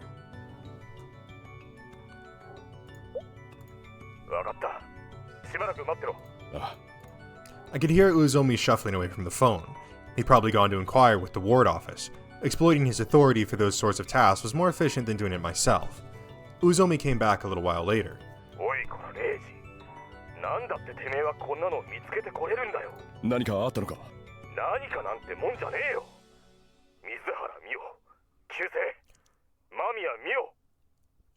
Bruh. What? Mio Mizuhara's original name was Mio Mamiya. So hold up.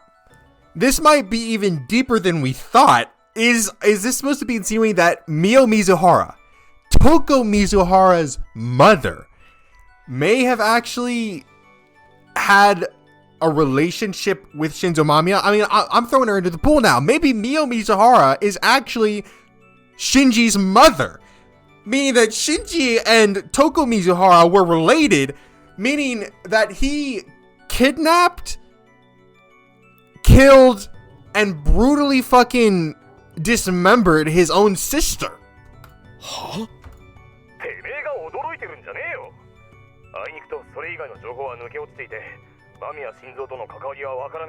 いや、ありがとう。あとはこちらで調べる。もしかしたら夫婦だったのかもしれねえな。I hung up as I heard Uzomi mutter that aloud. 佐伯教頭、水原さんの母親、美代さんの旧姓が間宮だったそうです。顔料師だったのですが、何か。Because I mean, that insinuates that she was married to Shinzo Mamiya at one point, or maybe as like a sister or something. I turned back to Saeki and asked. いえ、それは初耳です。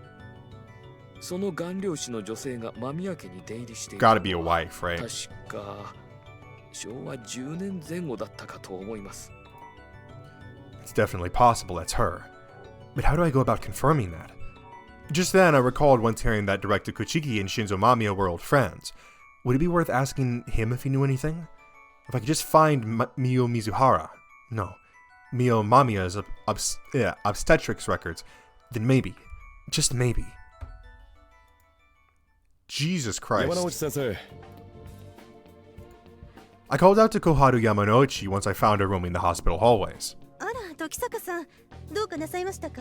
こちらにあるであろう出産の記録を調べてもらいたいのです。およそ20年前、間宮美代という方のものを。20年前ですか。残っているかどうかは分かりませんよ。ええ。それでもお願いします。分かりました。こちらへどうぞ。Koharu took me to her office where I proceeded to plop down onto the couch. 少し時間がかかるかもしれませんが。ええ。I nodded as I surveyed the office. There was another large painting hanging on the wall. It seemed to be by Shinzo Mamiya, just as I had suspected. この絵も朽木所長のものですか？ああ、そうです。 Koharu looked up and nodded as she leafed through some documents. その絵の作者さんの主治医が所長なんです。見当たりませんね。もしかしたら所長がご存知かもしれません。間宮心臓の主治医を務めていれば確かにそちらの方が可能性はありますが、今所長はいますか？それが大阪の方へ出張していまして。今はいない。そういった特殊な患者さんのカルテは所長が保管しているのですか？ええ、おそらく鍵のかかった金庫に保管されていると思いますが。Time to get out the lockpit. まさか。 It seemed she'd seen right through me. 協力お願いできますか？ My only choice was to sneak in and take a peek at what he had stashed. ダメですよ、そんなこと。ですが今しか機会がないんです。お願いします、山之内先生。あなたには迷惑のかからないようにしますから。ですが。 If anything, what I'd said had made her even more reluctant. 事件解決の糸口になるかもしれないんです。I bowed and pleaded to Koharu. わかりました。ですが、関係ないものには一切手を Hey つけない man, よう desperate にお願 times, い you know し what ま they す。 say. ええ、それはもちろんです。所長のお部屋もここと同じ間取りです。金庫はおそらく机の下にあると思います。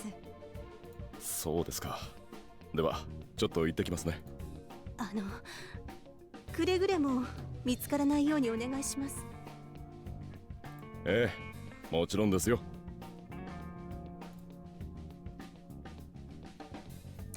With that, I left Koharu's office.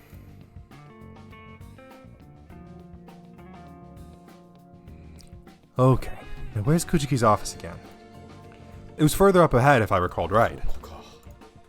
There was a door labeled Director's Office. I turned the doorknob just to be sure, but it hardly even budged, though I'd expected as much really. A quick peek through the keyhole revealed that the lock wasn't all that complicated. I did a swift survey of my surroundings to ensure no one was around, then produced some gloves and a cigarette case out of my jacket pocket. Next, I took out 2 metal picks crammed into the edges of the case. It had been ages since I'd last put them to use. I gloved up before sticking the pins into the lock and working the cylinder within. The police would be all over my ass if anyone caught me now. A second later, the lock clacked open. I darted inside and took a deep breath. Good, I hadn't been spotted somehow. Now for the moment of truth. I checked under the desk and found that there was indeed a sturdy and shiny black safe right there. There was no way in hell I had the skills to break into that thing. However, the dial showed little to no indication of any usage, meaning Director Kujiki probably only ever opened it with a key. Thus, I proceeded to slowly open the desk drawer in search of what I needed. A brass key was there amongst a menagerie of pens and pencils. I grabbed it with my gloved hand and stuck it directly into the keyhole. Bingo. Perfect fit. I turned the handle and slowly opened the safe. The first thing that caught my eye were the mountains of thousands of 1,000 yen bills. There had to be at least a million in there. Hey man, he ain't gonna notice if we pocket a few. If I so much as sniffed him, I'd probably be an uncle by the time I got out of prison, assuming anyone would marry the sister of a petty thief anyway. Besides, those weren't what I was here for, so I had to ignore them. I flipped through a stack of documents that was on the shelves. Deutsch. Unfortunately, I couldn't understand them due to all the medical lingo littering the pages, so instead I decided to just check the names. I started with M, looking for either Mamiya or Mizuhara. Jackpot. But much to my disappointment, I couldn't read it. It seemed I had no choice but to show it to Koharu. Koharu hurried over to me as soon as I emerged from the office. 大丈夫でしたか? ええ、これを。I set the report I'd taken atop the stack of papers Koharu was carrying. 本当にあったんですね。自分には専門用語はさっぱりですので、解説お願いします。ええ。Koharu's eyes danced across the document. 移動しましょうか。そうですね。She looked up and nodded. I finally took a breather once we were back in our office. 何かわかりますか？一応参加のものではありますけれど、臨床実験と書かれています。実験？ええ。体外で受精させた卵子を別の母体へ移植と書いてあるけれど、まさかそんなこと。どういうことですか？待って、卵子提供者間宮みゆき、精子提供者間宮心臓、代理会 Holy shit! Holy shit! 他人に子供を産ませたの？ What? Okay, first off, why does Mio have Shinzo's last name? And second off, you're telling me Shinzo Mamiya was conceived by taking the ovum from Miyuki Mamiya, who is otherwise infernal, and the sperm from Shinzo Mamiya, and then combining that inside Mio Mamiya's womb, which she then gave birth to Shinji?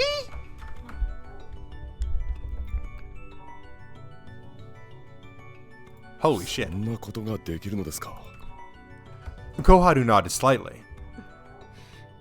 注射器などを用いて直接精子を子宮内に注入する人工授精ならば、国内でも昭和24年に成功例が報告されています。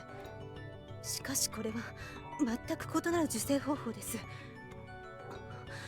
昭和10年12月30日に男児誕生とありますから、成功はしたのでしょう。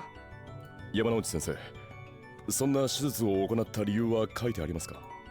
いいえ、理由までは書かれていませんが、おそらく卵子提供者の女性 But then we know that from Shinji's childhood that his mother went like crazy and raped him over and over. So that mother must have been Miyuki, right? It couldn't have been Mio. そうなると今は20歳かそこらか。確かに間宮真司に当てはまるな。So I wasn't technically wrong with Mio Mizuhara being 法 the 律上 mother. は出産された方が母親になるはずです。遺伝子による分類が加味されることはないはず。そもそもこういう場合を想定していないでしょうから。しかし間宮美桜は真司の母親ではない。戸籍を調べたのは魚住だから、奴の名前に気づかないはずがない。Miyuki Mamiya was probably legally listed as Shinji's mother. On paper, none of that seemed odd at all. However, how cruel. Toko was brutally murdered by the guy she shared a womb with, and then he dumped her limbs on the side of a road. Several things had puzzled me back when Toko's limbs were found. I temporarily shelved those things since I'd identified Shinji Mamiya as a killer not too long after, but now they were coming back to the forefront of my mind. For example, there was the fact that the car had been used to transport the body. In addition, Toko had somehow possessed a sample copy of art and literature. I decided to tackle the car issue first. When we crossed paths long before going to Moonworld last month, Shinji had told me he couldn't drive, and when Uzomi and I examined the crime scene at Waseda Street, we'd considered the possibility that the killer had an accomplice. If the body had been hacked up in the art studio at Shimo Ochiai, that meant the car was probably traveling west on Waseda Street when the body was dumped. What's more, that would mean the car was headed in the direction of Shakuji, where the Mizuharas lived. I remembered seeing an old US military surplus truck parked at their home the first time I visited their place. And since the car was American, the driver's seat was on the left, which would have made it possible for the driver to dump the body on the shoulder of the road all by themselves. Meaning...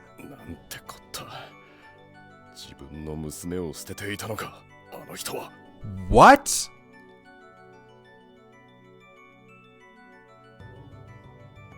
No fucking way. What? That was the only conclusion I could reach. It also explained why she acted the way she did when I informed her of her daughter's death. No, what? Well then, they would have been working in cahoots then. So, Shinji worked alongside Mio Mizuhara. What? So wait, so Shinji killed Toko Mizuhara, and then Mio Mizuhara, Toko's fucking mother, helped hide the body parts, and not even just hide them, She helped throw them out on the fucking side of the road? ええ、お願いします。 Jesus Christ! First there's Nene who's all of a sudden getting mixed up in this, and now fucking Toko's own mother? Holy mother of fucking, I don't know, what god is there in this world, dude? I returned to the report to the safe, locked it up again, and exited the hospital. Now I just had about all the pieces. I'd probably have to rely on good old-fashioned inference to fill in the blanks, but that didn't matter. Arresting that guy came first. What the shigma? I left the Kutsuki Pathological Research Institute and raced over to the MPD. The sky was dyed in the dim yet vibrant sheen of twilight. なんだ、先輩じゃないですか。 Yaginuma was sitting in the reception area of CID Section 1, gracefully sipping a cup of tea. よくもまあ、こんなところで堂々としていられるな。 Though he was high in the food chain, I couldn't think of anyone who'd be thrilled to have someone from another division lounging around like they owned the place. おや、僕のことを心配してくれているんですか？まさか。捜査に支障が出ないことを祈っているだけだ。先輩に教える義理はありませんね。つまりは何も進んでいないってことか。そういう先輩はどうなんです？ Excuse me. まさか冷やかしに来ただけではないですよね。間宮真司の行方はわからないが、その周辺、間宮心臓あたりをつつけるネタは見つけてきた。間宮心臓ですか。任意で家宅捜索もしましたが、任意捜査に応じたということは、少々探された程度じゃ出てこないという自信があるんだろうさ。で、どうするつもりですか？ここに書いてある人物を集めてほしい。I showed Yaginuma the note I'd written on my way over. 名前と連絡先ですか。まさかこの中に真犯人がいるとでも言うつもりですか？まさか。真犯人がいるとすれば、とっくに逃げているだろうさ。間宮真司のように。で、ここに集めればいいんですか？いや、Yes, sir. 宝谷町にある間宮心臓の自宅だ。間宮心臓本人が許可すると思いますか？タグ、そんなこともわからないのか。間宮心臓にはこう伝えるんだ。俺が空の少女に絡んでいるパラノイアを断ち切るとね。We're about to have like a final fucking reveal, aren't we? ないと思う。彼が真っ当な人間に戻っているとするならば。If my evaluation of Shinzo Mamiya was correct, he'd be all too willing to oblige. わかりました。これからすぐですか？ああ、もちろんだ。それと、魚住も呼んでおいてほしい。魚住巡査部長は担当から外してますよ。そこをなんとか頼む。あいつがいた方が俺もやりやすいからな。わかりましたよ。では僕の代わりに手配しておきます。ああ、よろしく頼むよ。Surprised he was so agreeable. The sun had already gone down by the time I got ただい home. ま。ゆかり。おかえりなさい兄さん。夕飯ができていますよ。Yukari emerged from the kitchen to greet me. そうか。じゃあ早速いただくとするかな。ええ、今準備しますね。Yukari carried the meal over to the table. ああ、あまり量はいらないぞ。ダメですよ。きちんと食べないと。 Okay, let me go put like some socks on. Okay. 飯の後にまたちょっと出ていかないとならないからな。でしたらなおのこときちんと食べてください。せっかく作ったのですからね。わかったよ。I decided to just comply with Yukari. それとももうどこかで食べてこられましたか？いや、そういうわけではないんだが。It would have been more apt to say I couldn't swallow a thing rather than that I had no appetite. I felt quite nervous after all. さようですが、どうぞ。ありがとう。I took hold of a teacup wafting with steam. The drink's warmth flooded my every pore as soon as I took a single sip. 落ち着かれましたか？ああ。ではどうぞ召し上がってくださいね。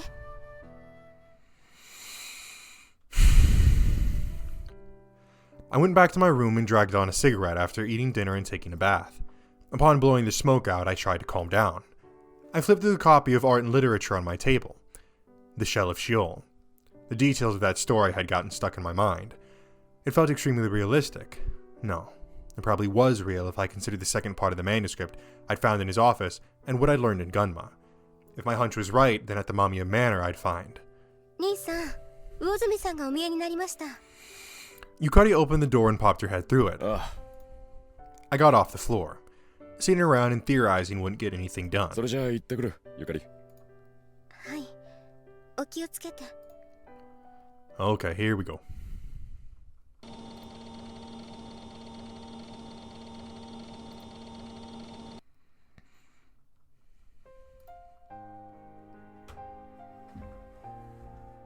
死が目前に迫っている。あくまで予感に過ぎないけれど、暗い闇の中、自分の鼓動だけがかすかに聞こえている。Ow, my fucking head. Ow. これが止まれば、私の命も終わる。最後の一葉のように、自分の人格を書き残せたなら、そうすれば私は永遠になるのだろうか。そんなこと決して望みはしないけれど。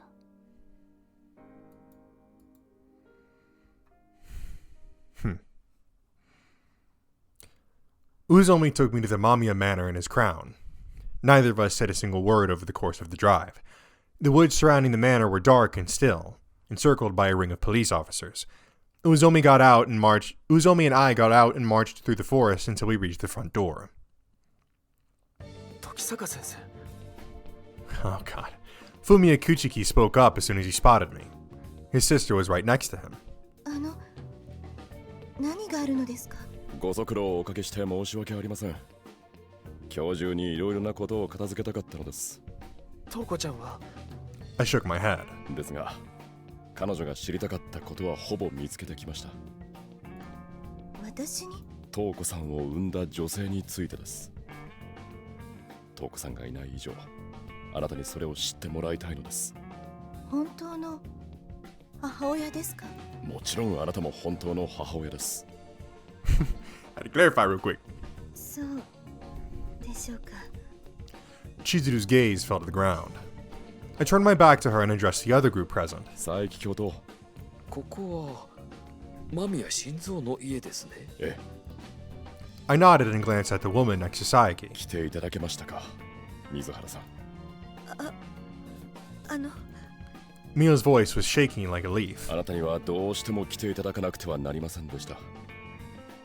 あなたのパラノイアも直さねばならないでしょうから。私の？ええ。あと少しの辛抱です。I guess all will be told. Uzomi strolled over just as Mio and I finished up. 玄関の鍵は開いている。いつでも行けるぞ。そうか。では行こうか。Alrighty. The inside was just as much a ruin as the outside. Layers of dust caked the floor, leaving a trail of clear footprints behind it. Even the fine furnishings were all discolored, the glass shattered and warped into what looked like fangs of a mythical beast. Furthermore, the surrounding cobwebs were thick with dust, with no signs of their masters and creators to be found. 奥か。おそらくな。 Well, I've already read all this. Whatever. I covered my mouth with a handkerchief so I wouldn't cough, then cautiously made my way through the building. Soon I saw a door at the end of the hallway. It was slightly ajar, seeping light out from within. Yeah, no, I've already done those. I opened the door and looked into to find what appeared to be a study. ここまで来てしまったか。I turned toward the voice and found the diminutive old man standing there. やはり、あなたが間宮心臓だったのですね。It was the elderly man I met back at the art museum. 自分は時坂礼二、ただの探偵です。あなたとお会いするのは2回目ですね、間宮心臓さん。いちいちあったもののことなど覚えてはおらぬよ。すべてを決着させるためにここへ来ました。あなたが過去に抱えていたパラノイアが一連の事件の発端 Now に you な know ってい it's たので serious す。 when they change up the soundtrack like this. パラノイアか。そうかもしれぬな。では、始めましょうか。I turned to the rest of the audience and started explaining. まずは、今回の事件で全ての発端となったものから話し始めましょう。この絵を語る際には、まず一人の女性の人生を語らねばなりません。空の少女のモデルともなった中原美沙という方です。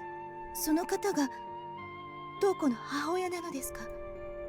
I held my hand out to Chizuru and it continued. 彼女は倉敷にある中原美術館で働いていました。そこでキュレーターをしていた中原幸人と出会ったのです。彼は美術館を所持していた実業家中原慎次郎の息子でした。二人は出会い愛し合うようになったのでしょう。しかしそれには問題がありました。ミサさんには連れ子がいました。それが瞳子さんです。残念ながら実の父親は未だ不明ですが、ミサさんとの結婚を中原王は許しませんでした。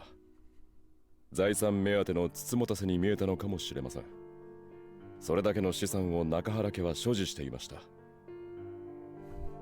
しかし二人の仲は避けませんでした。ミサさんの修復家としての腕も良かったのでしょう。しばらくの間ミサさんと瞳子さんは倉敷に滞在します。しかし幸人さんに召集がかかりました。彼は戦地へ赴くにあたり中原王へ頼みました。ミサと瞳子の親子を中原家に入籍させてくれと。何か予感めいたものがあったのでしょう。事実その後幸人さんは戦死されています。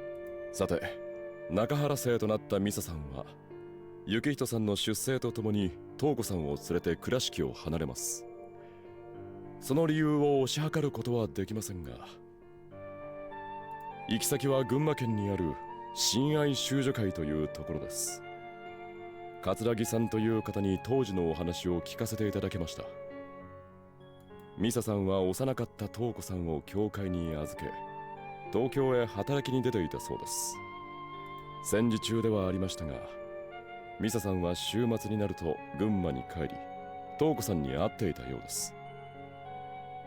しかし昭和19年、ミサさんの消息が途絶えます。I looked back and forth between Saeki and Shinzo as I continued. 彼女を世話していた佐伯さんの話では、その頃ミサさんは間宮新蔵氏の助手になったそうですが、間違いありませんか？あれは夏頃だったな。Shinzo's voice was like a frail breath in a storm. おそらくその時、彼女は空の少女のモデルになったのでしょう。当時の写真と絵を見比べればそれは明らかですが、認めますね。ありがとうございます。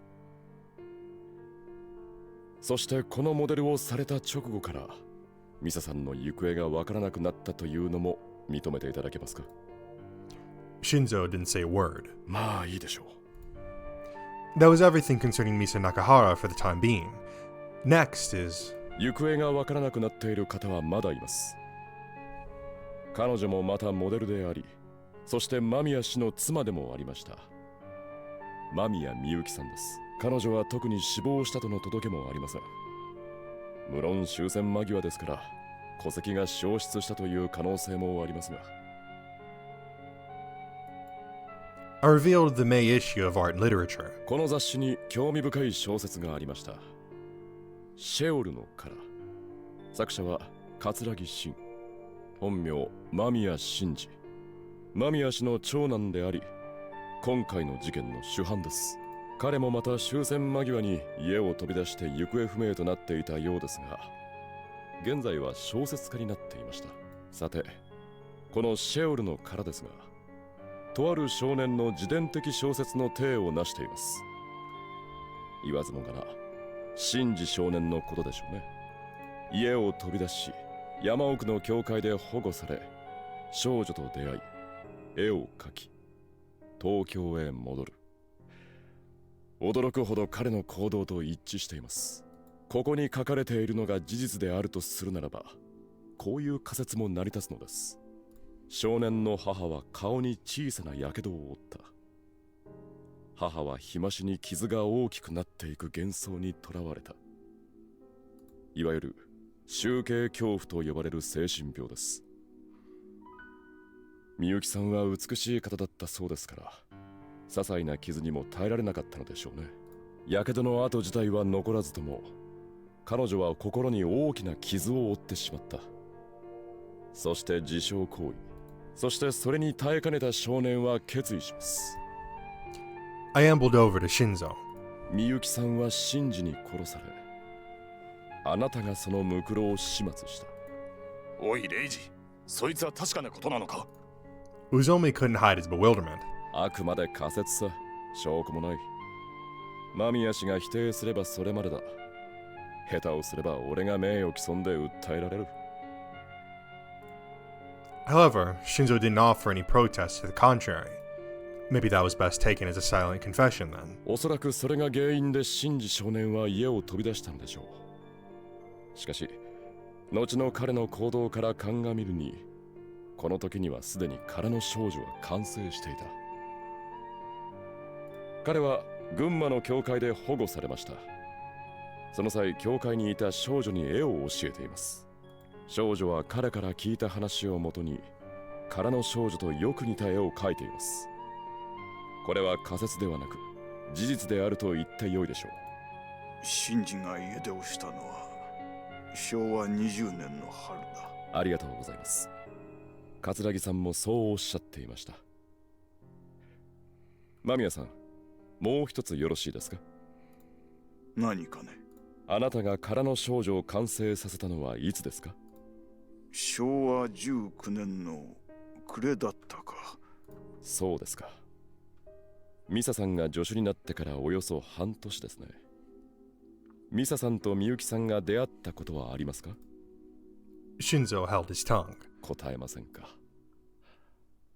では今はシェオルの殻から読み取ってみましょう。少年が母親を殺した後、新たなる母親がやってきた。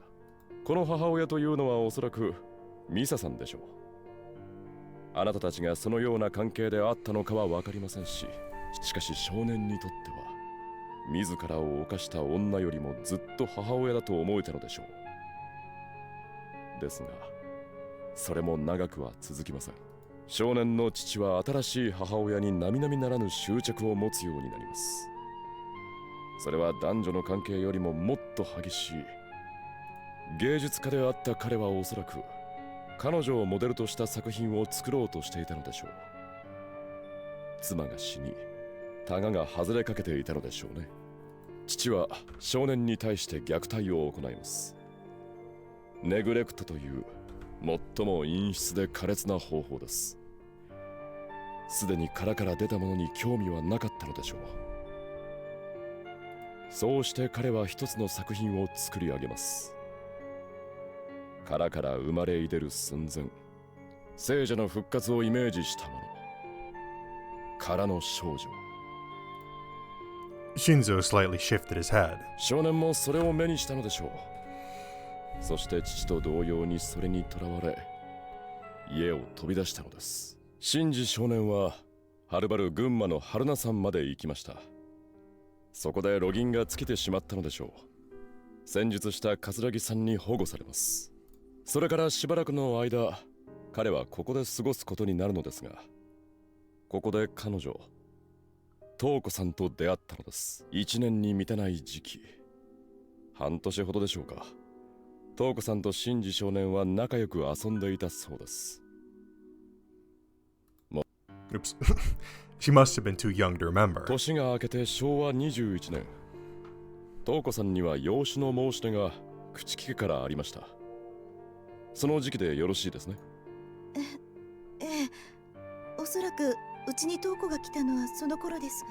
すでにミサさんが消息を絶って2年近くが過ぎています。桂木さんがそういう決断を下してもおかしくはないでしょう。それからしばらく経ち、成長したシンジ青年は東京へ戻ってきます。そして小説家桂木真になったのです。I took out the manuscript I'd found in Shinji's office. これは彼が書いたシェオルの殻の中編にあたる原稿です。東京へ戻り、母親を求め続けた少年が殺人事件を起こすという内容です。冒頭にはこう書かれています。まず僕は父親に会った。あれはどこだと尋ねた。どこを探しても見つからず、自分で作るしかないと悟った。 Shinzo Mamiya just listened passively as I read the entry to him. ここのあれとはおそらく空の少女のことでしょう。見つからず彼は自分で作ろうと決断しました。その結果があの4人の遺体です。小林優子、加納智子、よそ宮つづり子、水原塔子。皆四肢を切断され殻の中に閉じ込められました。 Mio broke her silence. 水原さん、あなたの娘さんは同福の兄に殺されたのです。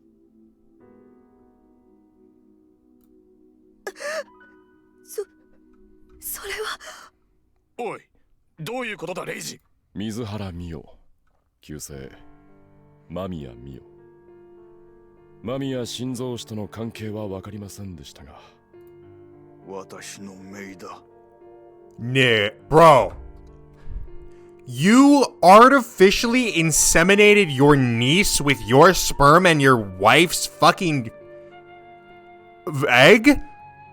What? What? Why is there so much incest in this fucking, like, family, bro? Why is there so much incest in this game?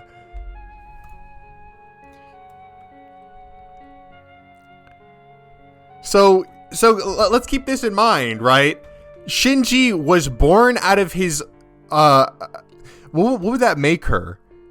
His cousin? Yeah, no, Shinji was born out of his cousin's womb and then was later on repeatedly raped by his own mother. No fucking wonder he came out fucked up. ありがとうございます。おかげで抜けていた箇所が埋まりました。さて、ここで一旦話を間宮家のことに戻しましょう。心臓師の妻、みゆきさんはお子さんが授かれない体質だったのでしょう。それでも子供は欲しかった。 Shinzo nodded, not so much as uttering a sound. あなたは主治医であった朽木所長に相談した。そこで検討されたのが体外受精と呼ばれる方法です。みゆきさんの卵子と心臓子の精子を採取し、受精させた後に母体へ戻す。それに選ばれたのがミオさん。私は今はあなたを責めているわけではありません。ともあれミオさんは妊娠し、十月10日後に男の子を出産しました。それが間宮真司です。親族でもあり、懇意にしている病院でもあり、出生届に細工するのは難しくないでしょう。戸籍上ではみゆきさんが産んだ子供になったのです。ですがお腹を痛めて産んだのは間違いなくみおさん。はい。 Mio feebly hung her head. 申し訳ありません。この事実を説明すれば次へ行けないので。I bowed to Mio. 私はそのトークを。ええ、分かっています。ですがもう少し辛いかもしれませんが。I took a deep breath to compose myself. My throat was parched. さて、間宮真司の犯罪に関しては彼一人の犯行とも思えない箇所がいくつか存在します。まずは彼が車を運転できないこと。そして卵の殻に詰められて遺棄された死体に関してです。今ならば殻の少女に囚われた彼らしい犯行だと思いますが、おそらく間宮真司は知らなかったのだと思います。まさか切断した獅子が卵に詰められているなどとは。どういうことだ。 Uzomi cocked his head. 以前学院を病欠した東子さんのお見舞いに水原さんのお宅にお邪魔したことがあります。その時お部屋には貝殻などが転がっていました。貝殻、石灰、卵の殻、これらの主成分はすべて炭酸カルシウムです。加工もしやすく白木の原材料でもあります。卵の殻を作るのは大変ではありませんでしたか？ Damn. Mio fell to her knees. あの日、あなたにいろいろな形に加工できると話した後、殻に詰まった遺体は出てきていません。あの時は探偵と名乗りませんでしたが、おそらく危険だと察知したのでしょう。違いますか？その通りです。そしてそれからは獅子をそのまま捨てることにした。よそ見やつづり子、東子さんの友人でした。そしてよりにもよってあなたは自宅に帰る途中、自分の娘の遺体を路肩へ投げ捨てたのです。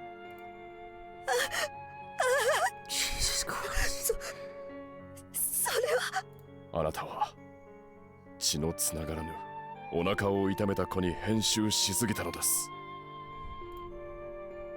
Mio wept as I quietly delivered my conclusion. さて、朽木さん。I turned to Chizuru after Mio had calmed down. Imagine how scary this has to be, dude.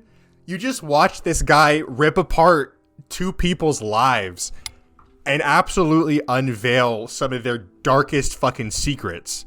And then he goes, now for you, Miss Chizuru Kuchiki. Now for you. 何でしょうか。警察は間宮真司と東子さんの行方を捜索していますが、残念ながら未だ発見されていません。しかし、彼が赤崎先生を殺害し、東子さんをさらったのは間違いありません。I continued once all eyes were on me. 4月13日の朝、我々は間宮真司が潜伏していたと思われる下落合のアトリエへ行きました。しかし彼の姿はなく、4名の遺体しかなかった。警察は間宮真司の身柄を確保しようとしましたが、すでに彼の事務所はもぬけの殻でした。捜査に感づいたのか、偶然留守だったのかは分かりません。彼の事務所は中野にあります。朽木病理学研究所の近くです。東子さんをさらった赤崎先生とたまたますれ違ったところで何ら不思議はありません。乳母車に乗せられた東子さんを見てしまったのでしょう。孫うことなき殻の少女。今の東子さんは当時のミサさんと瓜二つですからね。まさかそれだけの理由で赤崎ネネを殺害し、ジョーちゃんをさらってったというのか。彼にとってはそれほどの価値があったのだろうね。無加工で殻の少女になれる素材だ。以前から目をつけていた可能性はある。I took out the Shell of Sheol manuscript once more. 朽木さん、一つお尋ねしてもよろしいでしょうか。先週の9日、体調が悪いから東子さんを休ませると学院へ連絡を入れましたね。それは。Chizuru glanced at Fumiya. あの日、いや、前日から東子さんはどこへ行っていたのですか？家出をしていました。どこまで行ったのかはわかりません。Fumiya answered in Chizuru's stead. やはりそうでしたか。この原稿に主人公の僕が okay, so I was right before. 母にあったという記述がありまして、もしやと思ったのですが。Yeah, so when that little scene played on the train, and I was like, whose perspective are we hearing this from? I figured it was probably Shinji. 8日の夕方に新宿で彼に会いました。海を見に行くと言っていました。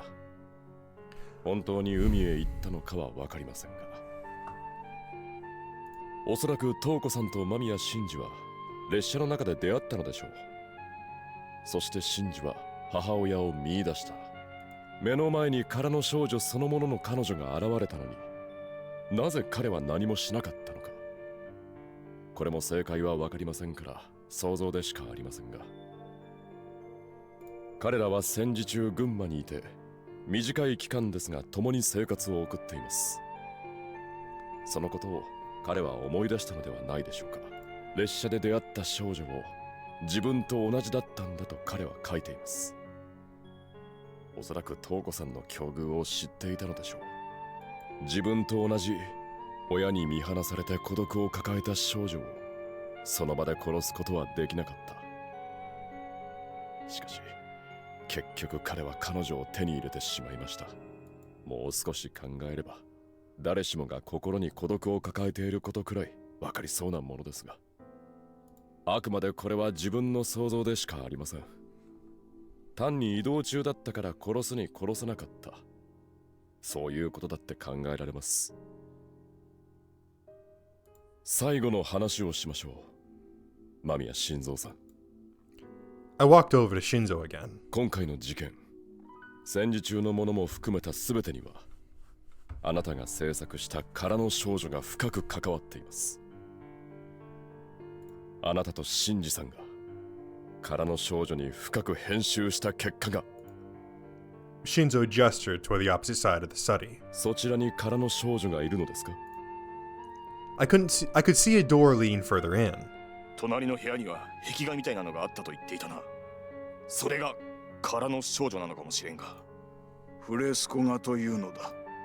Shinzo's words passed through his lips so quietly that I almost didn't hear him. なるほど。フレスコ画ですか。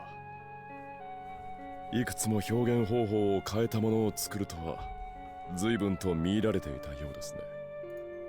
場に満ちる一瞬の空気すら削り取り、カンバスに残すのが絵画というものだ。絵に残したものは永遠に変化しない。それで満足していればよかったのです。 Shinzo had nothing to say to that. 間宮真司もまたあなたと同様に空の少女に対してパラノイアを抱えていた。少女をさらい、遺体を削り、石膏や紙粘土を使って顔も同じように成形し、少しでも空の少女ミサさんと似せようとしたのです。おそらくシンジ青年の気持ちはあなたならばわかるのではないですか？ I glanced at Shinzo. 幼いシンジが見たものは額に入った空の少女ではなく、中原美沙の肉体で作った空の少女だったのですよね。And there it was. The reason why all contact was lost with Misa Nakahara. The reason why I felt shudders whenever I saw that painting. The reason why those four girls were transformed the way they were. The reason why the young Shinji had been stunned to the point of developing an obsession. あなたは自らのパラノイアにとらわれ、ミサそのものを一つの作品にしてしまった。Shinzo didn't so much as budge in the face of my glare. 答えなさい。彼女に対してほんのわずかでも真の愛情を抱いていたのならば、あなたには彼女を解放する義務がある。すべてはわしの過ちが招いたことだ。Shinzo glanced at the floor, his voice devoid of energy. シンジがそんなものを書き残していたとは。このシェオルの殻に書かれていることはほぼ事実だと認めるのですね。シンジは一度だけここに来た。母親がいないことを何度もなじられた。今にして思えばミサのことを言っていたのだろうね。ミサさんはどちらにおられるのですか？隣の部屋だ。Shinzo slowly rose to his feet. Mio helped him walk. 君にも迷惑をかけたね。いえ、私は。Mio shook her head. Led by that pair, Uezomi and I opened the door to the next room.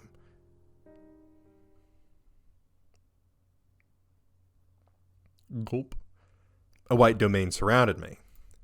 It was an almost perfectly even world that made me think I was seeing the inside of an eggshell. However, the wall in the end was remarkably different. It was a fresco, a giant mural that nearly took up the whole wall. Furthermore, it was none other than... Right, Shinzo Mamiya's masterpiece that Toko had been so taken by at the museum.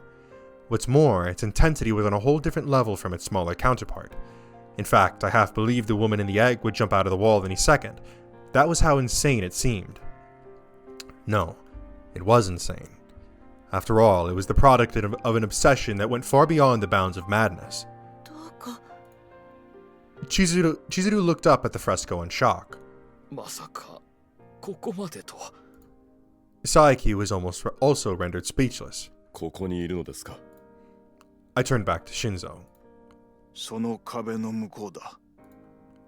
Shinzo pointed at Girl in Shell. 向こうだってな。Uzomi stared at the fresco and scratched his head. 埋めたのですか? 地下への扉がある。なるほど。魚住、外から何人か応援を呼んでくれ。おう。 Uzomi raced out to do as I asked. これを壊すのですか? 壊さねばならないでしょう。あなたも美術畑の人ですから、これを惜しむ気持ちもわかりますが。それは分かっているのですが。 Listen, Saiki, you got to see this thing. Also, this is... You might as well be sitting here looking at, like... This is 1950 or something like that. This is basically like sitting there and somebody holding up a photo of their obsessed lover's dismembered and posted up corpse up to your face and being like, look how beautiful this is, dude. This is so amazing. That's basically what this is. Saiki sadly looked up at the fresco. Suddenly, there was a hustle and bustle outside the room, followed by several cops armed with pickaxes marching in. 本当にいいんだな。 Uzomi asked Shinzo for clarification. 構わんよ。やってくれ。よし、かかれ。 The cops began swinging their pickaxes in concert with Uzomi's order. The mortar fresco fell apart, crumbling to dust. Girl in Shell ceased to exist, revealing an old wooden door where it had once stood. では、からの少女。いや、 Holy shit, dude. ミサさんに会いに行きましょうか。 I grabbed the doorknob and slowly turned it open. It was cold, dark, and damp inside. Everyone apart from me and Uzomi remained upstairs. There's no need to show them this after all. However, we had to see it for ourselves. I carefully ascended the stone stairs. まるで地下牢だな、こりゃ。確かにな。どこかから地下水が漏れてきているかもしれないな。It felt humid everywhere. Even the floor and walls were soaking wet. 魚住、明かりをくれ。おう。 Uzomi shone a flashlight further down the passage. There was a small room there. A bed and a musty easel greeted us. They stood as testament that someone had either lived here or worked in here. A black cloth was laid out in the corner, concealing something. おい、レジ、それを見ろ。 Uzomi pointed to a part of the floor. What I found waiting for me there was a skull. A pile of bones, once a human skeleton, had been carelessly left there. これが中原美沙か。いや、間宮みゆきだろうな。なぜ断言できる？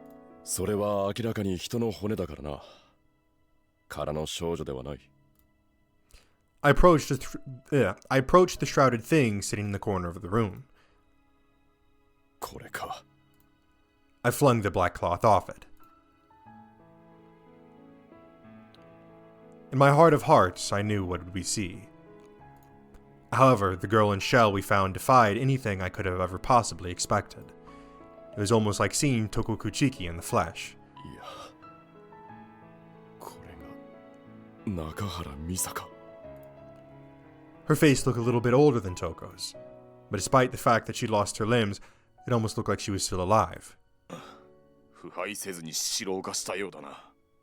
まさか奴はここまで考えていたというのか。I looked up at the ceiling. No chance in hell. 上の警官を呼んでくれ。これを運び出さないとならないだろう。ああ。Uzomi went up the stairs. I simply stared at the girl in the shell until he returned. The cops let Shinzo Mamiya and Mio Mizuhara out. Neither was handcuffed, so they must have surrendered voluntarily. Mio noticed me and bowed deeply. I bowed back. She would probably be charged for the disposal of the corpses. Meanwhile, Shinzo Mamiya looked so small. He followed the officers with a face like that of a man who'd finally been exorcised of a demon. After the pair vanished into the forest, Misa Nakahara's corpse was brought out from the manor. それはどうするんだ？朽木病理学研究所に搬送し解剖するそうです。これだけ綺麗な城も珍しいですからね。そうか。床にあった白骨死体も検視後研究所へ運ぶそうです。わかった。ありがとう。Uzomi came up to me once the forensics officer left to resume his duties.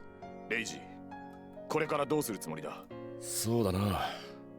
もうすぐ夜も明けるし、一旦帰るとするか。We wouldn't find anything else here after all. それだったらうちの若いのに送らせてやる。おう、お前、こいつを送り届けてやってくれ。Uzomi called out to a nearby cop. お前は？俺はまだここを調べるぞ。何も出てこないかもしれねえが、一応な。そうか。頑張れよ。I patted Uzomi on the back, then shuffled into the back of a nearby squad car. どちらまでですか？全福寺まで頼む。Feeling like I was riding a taxi, I sank into my seat, crossed my arms, and closed my eyes.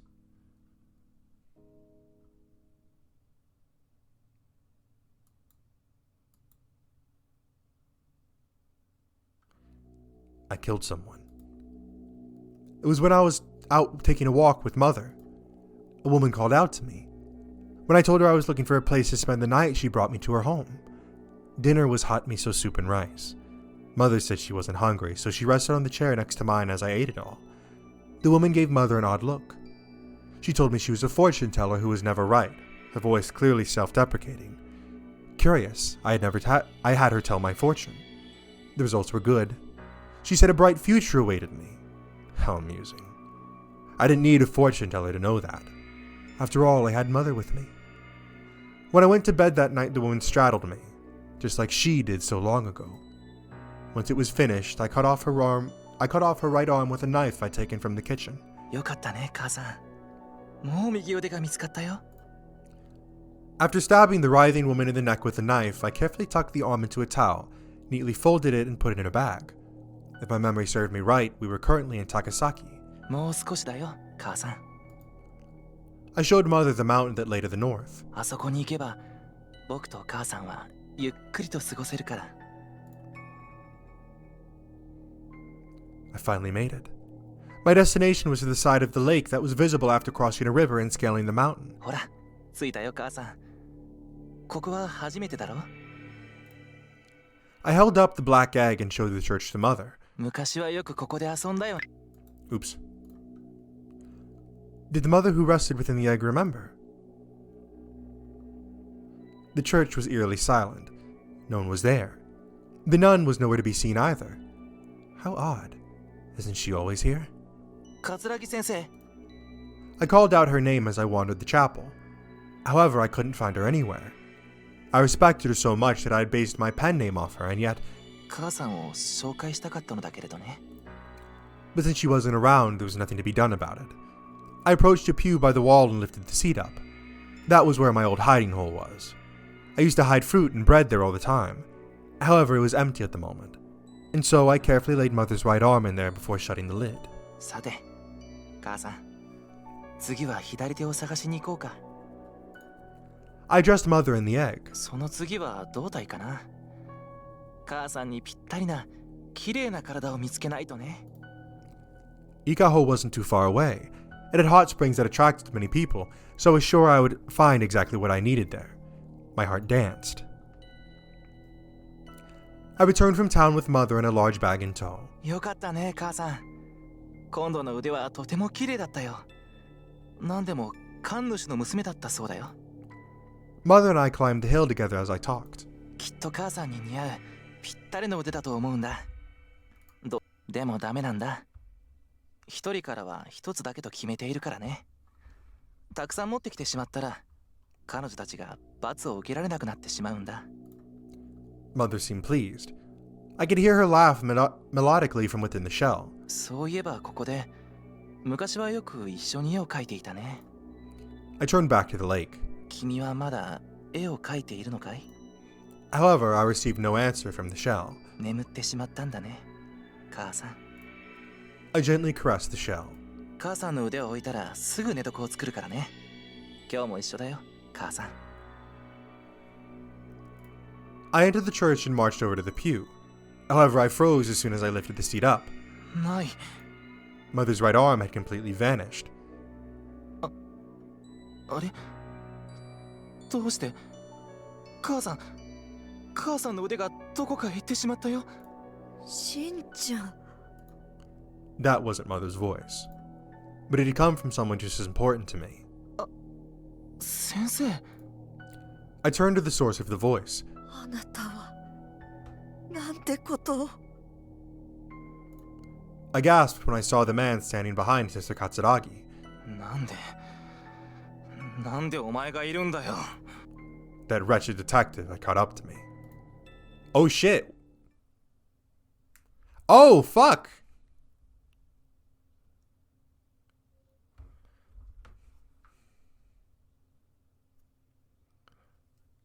Holy shit.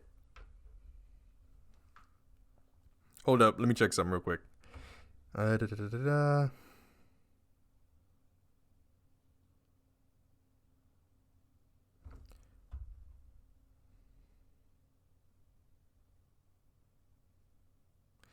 we're going to go ahead and end it off there, actually. Because we have the 17th, 18th, and then the epilogue still to go. So I was hoping to try and get this done. I mean, I've literally been sitting here recording for 4 hours. Like, I'm not even joking. I've been sitting here recording for 4 hours just fucking straight. So, you know, I'm going to go ahead and call it at this one. I don't know about y'all. Exit, return to title screen. Okay, so holy goddamn motherfucking shit. What the hell was that? Just, I thought I was figuring stuff out in the first ending there, and I thought that was the end of the game. But fucking no, it was not at all. Oh my god. So there's all sorts of shit going on. There's the fucking family bloodline is crooked to all hell. Everybody in the family is fucked up one way or the other. Or they're dead. I mean, good lord, man. Jesus Christ. So Shinzo Mamiya had a bunch of mistresses. But he had a primary wife, Miyuki, who was infertile. And then he eventually started having this little side thing with Misa.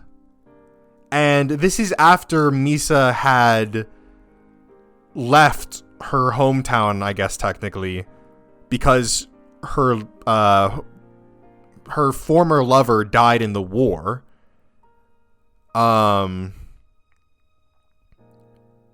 So we just straight up don't know who Toko's father is. Like, we just do not know who Toko's father is. So Misa left pregnant when her former lover died in the war. Had the child, I guess, either before or after ending up at the Sister of Benevolence place. She would then go back and forth from there to the Tokyo Metropolitan Art Museum, where she met Shinzo Mamiya, had a thing going on with him. He became obsessed with her despite having his own wife, and then eventually, and so this is also after he artificially inseminated his own fucking niece to have him and his wife's child, and then eventually the mother got a little scar. Miyuki got a scar, went crazy, abused and raped her son. The son went fucking wild, killed her. The father helped cover it up. Misa comes along. They both fucking start obsessing over her to the point that Shinzo kills her. Poses her in the shell thing. And, ends up conserving her fucking corpse. Which, mind you, this is a really long time ago. And they've been conserving her corpse for probably over 10 years easily in the basement there. And And so then this, Shinji becomes obsessed by it. So then eventually he runs off and then starts obsessing over bringing his mother back to life. And he does that by killing women, girls, dismembering them, putting them together. He's trying to recreate that. There is so much fucking stuff that just was dropped on us that I will need to take a long ass time to process all of that stuff. Oh my God. Holy crap, dude. Holy crap. And to think I was going to call it, hey, that's it. That's the finale. We're moving on to the next game. To think I was going to call it at that without even knowing all of this stuff, dude. Holy crap. I can't really give any kind of coherent, commentary or thought process because I am genuinely so baffled at what we have just learned. I mean, this mystery of who Toko is, why all this is happening, the motive and everything is just so deep and intertwined with all the other shit going on. First off, I was sitting here talking about, oh, why the fuck is, Nene, all of a sudden wrapped up in this and dead? That shouldn't have been my question. What? Mio Mizuhara was actually the niece, and then, Mio Mizuhara is the technical mother of Shinji, and then not only that, but she aided in discarding her own fucking daughter's body parts? What? I used to sit there, and I used to call, Toko fucking crazy for thinking that her mother hated her. But you know what? I'm starting to kind of think that she was right. This is a quote unquote mother who is willing to help cover up your murder and directly dispose of your dismembered fucking limbs. Yeah, I don't think the mother really fucking loved Toko. I've been the biggest Toko hater. I've been the biggest Toko Mizuhara hater since she was first fucking introduced. But honestly, I don't even fucking blame her for 1, not liking her mother, for 2, not liking anyone else, and for 3, forming this unhealthy obsession with Toko. Which, mind you, the fucking Misa and Toko, something with their bloodline of the females seems to just attract fucking psychopaths. I mean, Toko is obsessed with Toko, Shinzo was obsessed with Misa, and then Shinji was obsessed with Misa and is now obsessed with Toko, trying to revive Misa. I mean, Jesus Christ, dude. Holy crap. So I guess the kind of question here, is Toko still alive? Is this even the right ending? But assuming this is the right ending, Toko's still a fucking nugget. And the last we heard of her, she had a fucking rusty axe to her throat, right?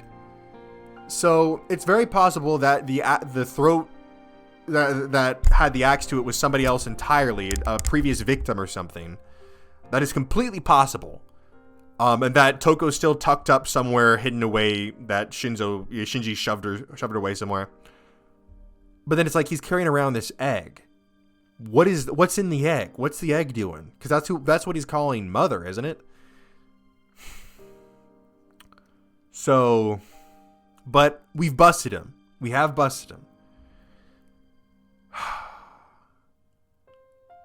That's going to be it for this time. I hope you guys enjoyed the video. If you did, make sure to leave a like on the video. Well, first off, before I end it, I do want to let you guys know I am going to be getting a video out at the latest. Let's see, what is today?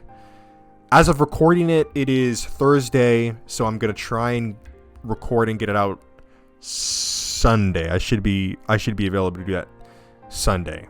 At the latest, it'll come back Monday, but you'll know when you see it. This video is probably going to get edited the day after, so it's going to get edited on Friday.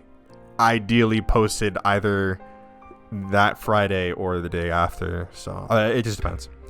But But anyways, thank you guys so much for watching. I hope you guys enjoyed. If you did, make sure to leave a like on the video and tell me in the comment section below what you'll see me play next. If you enjoyed this video or any other videos or series on my channel, then I highly recommend that you hit the subscribe button and turn on post notifications so you'll be notified when any one of these videos comes out. Anyways, that's it for me. Make sure to go check out the new series. We have new series coming out. Until then, we also have, fuck, what else are we playing? I'm just blanking. We also have The House in Fata Morgana, Requiem for Innocence. We also have, I think those are kind of the two main ones. Anyways, bye-bye. I'll see you in the next video.